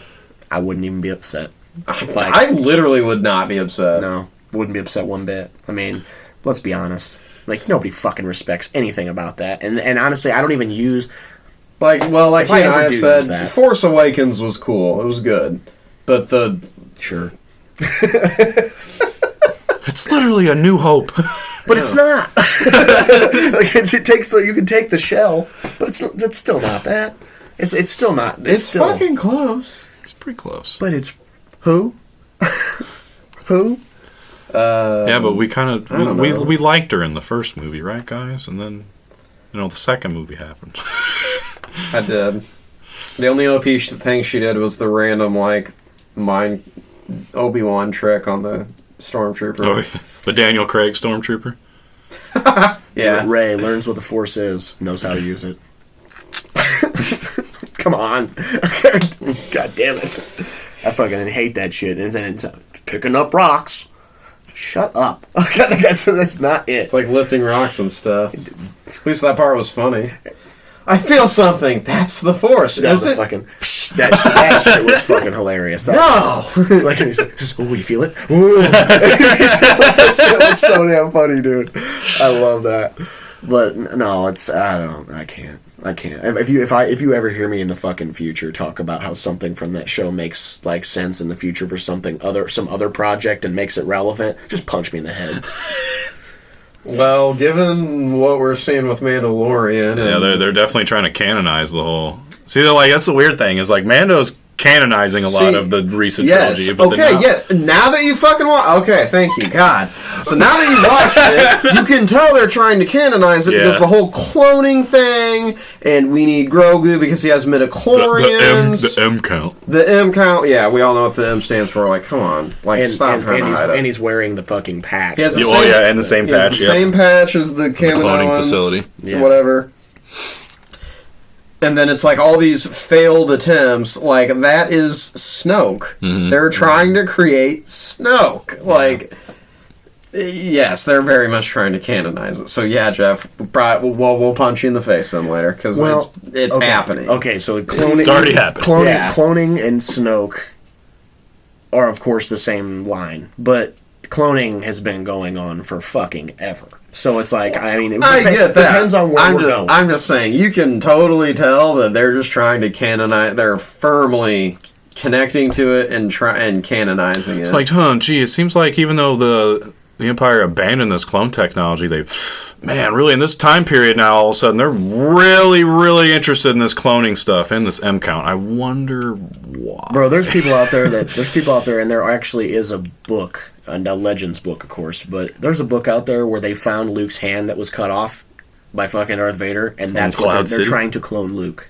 Mm-hmm. And then in the book, they do, and Luke fights himself. So that sounds like a fan made. Is that an actual canon one? No, Legends. It was Legends. But there's a lot of people out there that think that they did actually find his hand, and that they were attempting to clone him, but they obviously don't make that. Well, I think I thought in the comics with Vader now they've revealed. That's right. They did find his hand. It is the hand. They do have his hand. How they're getting the clones. Yeah, so they have his hand. To make Snoke. Yes, to make Snoke. But that's obviously the way they're going with it. But yeah, I think there's more ramifications of the cloning process, and especially with Jedi Survivor coming through, mm-hmm. And there's that dude in the tank, and he's like got the mask on, and it says you're never going to betray me again, and stuff like that. I think there's a lot of there's a lot of unanswered questions, even as far as why they were holding the Jedi in Ember. You know, when the Inquisitors would defeat a Jedi, they would encase them in fucking Ember, and they put them in this hall. If you truly wanted to get rid of them, you would fucking get rid of them. Mm-hmm. Not keep them around in a suspended or a dead, but suspended state to keep their DNA stable. Why are they doing all this? Is it really Snoke, or are they actually just trying to? In my opinion, I think a lot of it has to do with the Death Troopers, like like they're trying to integrate midichlorians into these Death Troopers. To give them like precognition in battle and shit like that. So I think there's a lot more to it than just Snoke, but if that's what they're trying to do, just fucking hit me. I'll let you line up. I'll let you line up and just fucking. You heard him. You all heard it. You all heard ready. Yeah, so, some people do meet and greets. When we eventually do one, it's just, hey, line up, come, jump, punch bull in the face. He asked for it. He does it for you. What's how many followers we got now? That's a lot of punches. Right. Well, we're sitting at 29 on YouTube. We're climbing. Hey, man. Appreciate you guys that have subscribed. So I can't say it enough. Appreciate you guys. Yeah, really, thank you. I think the last thing we got to talk about is The Last of Us, the last 2 episodes. I'm not going to lie. I might be a little iffy on episode 2. I remember bits and pieces. I know that we... it was the shortest one so going far. through the museum, they established that basically the zombies and the fungus can basically spread, and they can basically like communicate and be like one living organism that can communicate, which is a change from the game. But I think a cool one, especially if you're going to get rid of like the spores and all that stuff. It's a way... Especially even though they showed in this episode where they killed that one, and all of a sudden, the sprouts came up and it communicated with the ones that they alluded to earlier that were just all... Yeah, they were just kind of standing around. Hating the sun. Yeah, that shit was funny too. They all freaked the fuck out. It's like they're all one organism. More than you know. During the mini chase scenes, it looks... Well, Ellie gets bit again. Not that it matters. And then right in the same spot. Yeah, pretty much. And then, Right but then Tess got bit. So they changed her death in this as well. Because I think Fedra is the one that actually kills her in the game, if I remember right. But in this, the zombies, well, and herself in a way, disgusting, very uncomfortable, very weird. Yeah, like come here and give me some sugar and I'm gonna fungus you up. I thought it was a little much. Like I was like, is this? Do we really need this? Yeah, I think that it's HBO. It's HBO. Have to put the sex in there somehow. Hey man, you don't want some the next episode zombie fungal sex? What's going on here, man? Not particularly. No. Yeah. And it was fucking random. Like, come on. It did. Like, it just felt weird. She's standing there, and then he just turned. He's like looking at her. He just walks up so casually. Right. Like 100 of them passed her, and then just this random one that they fucked with a minute ago just stops and, hey, baby. Give me some sugar. Yeah. Well, to be fair, he did look like he was a newer one, so he didn't look like he lost his eyesight completely yet or anything, or didn't have the things going out. But he also could have smelt that, like, or sensed that a piece of them or him or whatever was there. So that's probably also another reason why he just calmly walked up and was just like, you know what I mean? Come here. Dude, and then that's what's cool is that like another layer of the show is that technically aren't they like alive still? Like the people like with the fungus like controlling them, they're technically still alive. So. Like yes and no. Like the person is not really there or never will be there again. But yes, like they have to keep like the brain alive so that they can use it to move and function the body. Because of the penicillin that the fungus naturally excretes. It's keeping them alive so they can eat them or whatever. But I don't know, like that. It was a little weird, but it also is kind of like I get what they were going for because it's like she's obviously infected, so it's like her just kind of standing there frozen was her kind of like half being like while trying to like light the lighters, like her like last piece of like humanity trying to like fight it off, but then there's also a sense of her like giving in because. It's like taking her over. You see it in her eyes, and then like you just get that last like flicker of like, and she's like, "Yeah, fuck you." Bang! No means no. Yeah, no means no. That's why you don't do that. That's not how you date. You don't just walk up and kiss people. Yeah, stick your tendrils in my face. Yeah, you don't just stick fungal tendrils in my face. I loved it. No. Oh, I love it. I did like this one though. It was awesome. It was the first one where you actually see them like the clickers actually in action. So. Yeah. Oh yeah, because then you had the first intense scene where they first come in there and they're all just standing in the glass cases or behind them, just don't make a noise. Yeah, because he does like this. And he goes, I love that. Or when he's reloading, that shit was awesome. That was awesome. Yeah, that was another one of those good shots, like in the first episode when the old lady turns and looking and like the dog's staring. Like those shots there were so awesome. Yeah, I feel like we're gonna get a shitload of those moving forward. Those like really good shots. They're fucking creepy as hell. Yeah. They did a great job with the clickers. I'm really hoping tonight's episode picks up. I know, I'm so excited. That's like, I'm like... I would imagine it would with the way episode 3 was, because it was kind of a side story. More of a world builder. Beautiful episode, though. I mean, both of these were great. So I don't know if there's really much more more about 2 that we could talk about. I mean, it's kind of like they kind of just went through the museum, found their way. We learned more about the zombies, obviously lost Tess in the process. A lot of good shots that were exactly from the game, too. Dude, when they first walk out and it's like the skyscraper that's like tilted over, I was like, I almost got teary-eyed in some of the moments just because they're like, it's like they did play the game. They nailed it. It's like when they did love this property. Like after Tess blows that shit up when they're walking away and she's standing there like after Pedro Pascal had already walked away and it was like that backdrop and I was like, and they put that right next to the game like footage. I was like, what the fuck? So, like, it's exactly even like the lines in it too, where he was just like, so is it everything you cracked up to be? And she was just like, not sure yet, but you can't deny that view. And like when she said that, like I got like goosebumps. I like looked over Haley. I was like, "That's directly from the game." A lot of the lines apparently are not a lot, but there's a lot. There's been a number of pieces that are directly from the game. Even when they talk about the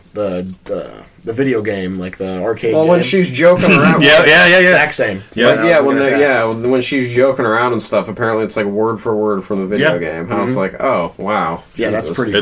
It is really really cool, and it's like you almost get, especially like, well, have you just been watching videos online of the game? Yes. So like, I know. I don't especially for I've only played it once. No, I played it twice because then I beat it on hard afterwards. But it's so weird getting these like little nuggets of memories just kind of like chucked at me randomly, just like these lines and these scenes, and I'm like, oh yeah, I remember this. Yes.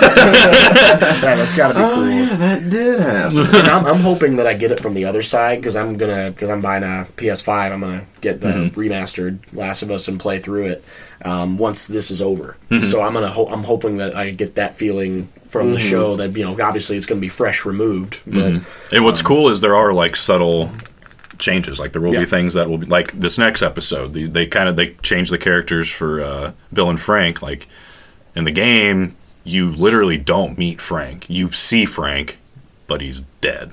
Yeah. Like you don't really know hardly anything about Frank, and you meet Bill. Joel and Ellie meet Bill in the game. Spoiler for episode 3, that ain't gonna happen now. Yeah. Which is kind of sad. I was kind of hoping to, but we still got to see Bill and Joel interact in a scene, so that's all I really cared about.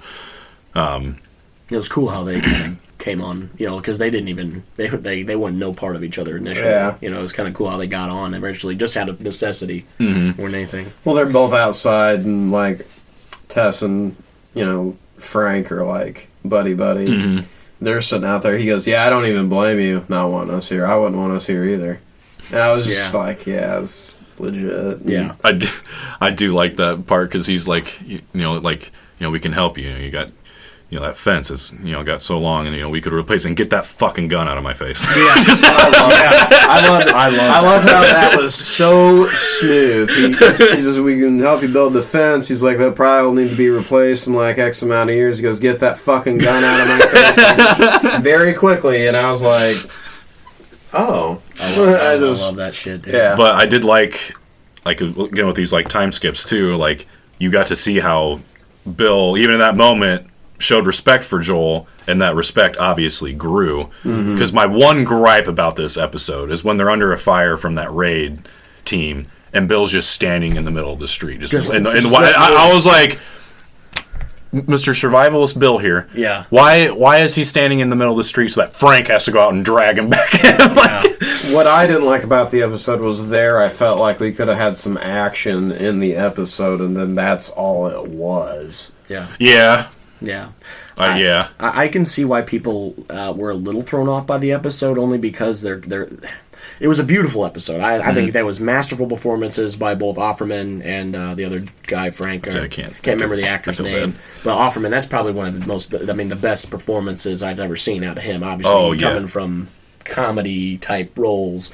But this was fucking masterful from him. Yes, even like, especially my favorite part of him in this episode was when Frank takes him out to show him the strawberries. Yeah. And he takes that first bite and he has that little giggle. Yeah. I'm like, dude, like that just warmed my heart like so much. Like the amount of just pure joy he showed there. Yeah. How special that was to get him to open up Mm-hmm. to dealing with Joel and Tess too. Yeah. That was legit. Yeah, that's like this. How and that's crazy to think. Like 20 years he may have not had a strawberry. Yeah, I know. 20 fucking years, and that imagine. Or how it was good like that shit I know, was right? it was like 3 years or whatever. At that at that point, yeah. Because it was like he's like you just can't like stay holed up here. He's like the government is a bunch of Nazis. Yeah, that shit. Yeah, now. Like that was hilarious. I cracked up at that part. Yeah. Like he's just they are now. He's like. Yeah, it's so funny. But it was there was some parts that were I think they could have just done a little bit differently because I think they HBO'd the shit out of it, like doing as they do with all the the sexual stuff. I think they could have gone without that, man or woman. I don't think they really needed that to build the effect that they wanted in the episode that they needed in the episode. Well, they did because like Jay and I were talking about with a buddy who didn't care about the episode either at all, like really at all. We told him how like it was supposed to meant to give you like this idea that you can find hope in like an apocalypse. Yeah. And in the game, it does allude that they had that kind of relationship. Right, and the alluding, I think, is really all that a lot of people would have needed, because there's quite a few people that I've talked to that, not even necessarily like a homophobic type of thing, it's not really what it's referring to, it's just, why are you just forcing that in there? We all knew, I knew from the fucking jump that they were that they were, into each other like that. Yeah. I knew immediately when they're interacting. Like, I liked it just because, like... Bill sits down finally at the table and he moves his hair a little bit on the it was like... But Haley just goes, oh, he likes him. I was say the thing really was like the way that they had Bill acting. I was like, oh, okay, I see where this is going. Yeah. But it was a good episode. It really was. Sad. Yeah, beautifully heartbreaking. Excuse me. Well, you were talking about the window. Yeah, the window shot, I think, is really poetic, and it's also obviously an Easter egg to the game for those who have played, because the main menu screen is just like an open window that you're looking out of, and it's got like sunlight coming through. And I think there's even like a reference in the second game too that I think someone saw mentioned, but I haven't played the second one yet, so I can't really comment on that one. But what I think is really poetic about how the open window scene is like when you first meet Bill. He's obviously just like, a little rat in his basement, hiding out, very, very secluded and, just doesn't want to interact with anybody in the world and wants to be as closed off from the world as possible to cut to when he ends his life. He's laying in bed with, his companion and loved one with his window open to the world. I just thought that was really cool and poetic, and God, this fucking show's so good, it's goated. It is fucking really good. Mm-hmm. Really good. I'm excited to once we get off here. That's going on. Yeah. I'm about to say I'll be going it. home and editing this episode, and right after I'm done editing, as soon as I hit export, I'll be like, it's time to watch The Last of Us. Yeah, I've counted down all day. I was thinking about it. It's like, shit. Can't come soon enough every week. It's the only thing that sucks about it coming on or like going live like in the evening. It should go live in the morning for days like this when we meet on Sunday, so we could have just watched it and then recorded. A 3P. I've got to have that prime time 8 o'clock slot. Yep. Yeah. Oh yeah. Yeah, and it's cool too because I haven't had a show like this to this extent where I'm this fucking pumped to watch it every week. I'm thinking about it on Thursday. And I think so. From You the haven't had it first since House of Dragon. the first episode, A little bit of it. ever since the first episode 2 went up, I think 22% in viewership, and then from 2 to 3 it went up 12%. So it's still growing. Well, shoot, I mean, even just for reference, like my folks, they don't know anything about this universe at all. They didn't even know it was a lot game. of people are watching this, and they didn't play the games. Yeah, my parents, they tune in every Sunday now, and they watch it. And my dad will text me the next day about it and, give me his thoughts and opinions, and he'll ask me what I think's going to happen next. And I'm like, well, all you got to do is Google it because it's in the fucking game. But, but he doesn't know nothing about that. He's just enjoying the ride. And for them, typically they're folks that they're not into that kind of stuff, and they're fucking eating it up. So I'm like, if they're into it, most everybody's going to be into it. I'll say Papa Siv's been really into it. Of course, I can't remember if he actually played the game or if he just watched me play the game back when I was still living with him. But yeah, he's been thrilled about it. He texted me like the night of, like before I had even gotten to watch it. He was like, "You watched The Last of Us yet?" He's like, "It's pretty good." I was like, "I'm about to." I'll take the word for it. Let's go. I'm about to watch it. Yeah. Getting ready right now. Yeah, damn right. So I guess I should let you boys go so you guys can watch it so that I can go home and edit for 2 or 3 hours. Jesus. Actually, depending on how the audio syncs up, it might not be that bad. Last episode, other than the other difficulties we had, the audio sync was really easy with that one. So I was like, oh, great, quick editing. 5 days later. But we made it. But we're here. And such is almost the conclusion of our fucking double episode. Yeah, so this was a long boy. I think we've basically clocked in right under 3 hours. So if you guys have stayed to watch the whole thing, thank you guys so much. If you please could give us a like, that would be awesome. Please comment below on your thoughts on the DC slate, what you guys have thought about The Last of Us. You excited for Jedi Survivor to come out here soon? What are your thoughts on the Bad Batch? Is it getting a little too... What? Let us know down below. And obviously, find us on Twitter, official T3P. We are also on Podbean and now officially Spotify. Big time. We are growing. Big time. Big time. So until next week, we shall see you then. I'm your boy, J Sib. And I'm KP. And it's your boy, the Bull. See ya later. Woo! That was a fucking marathon. Woo!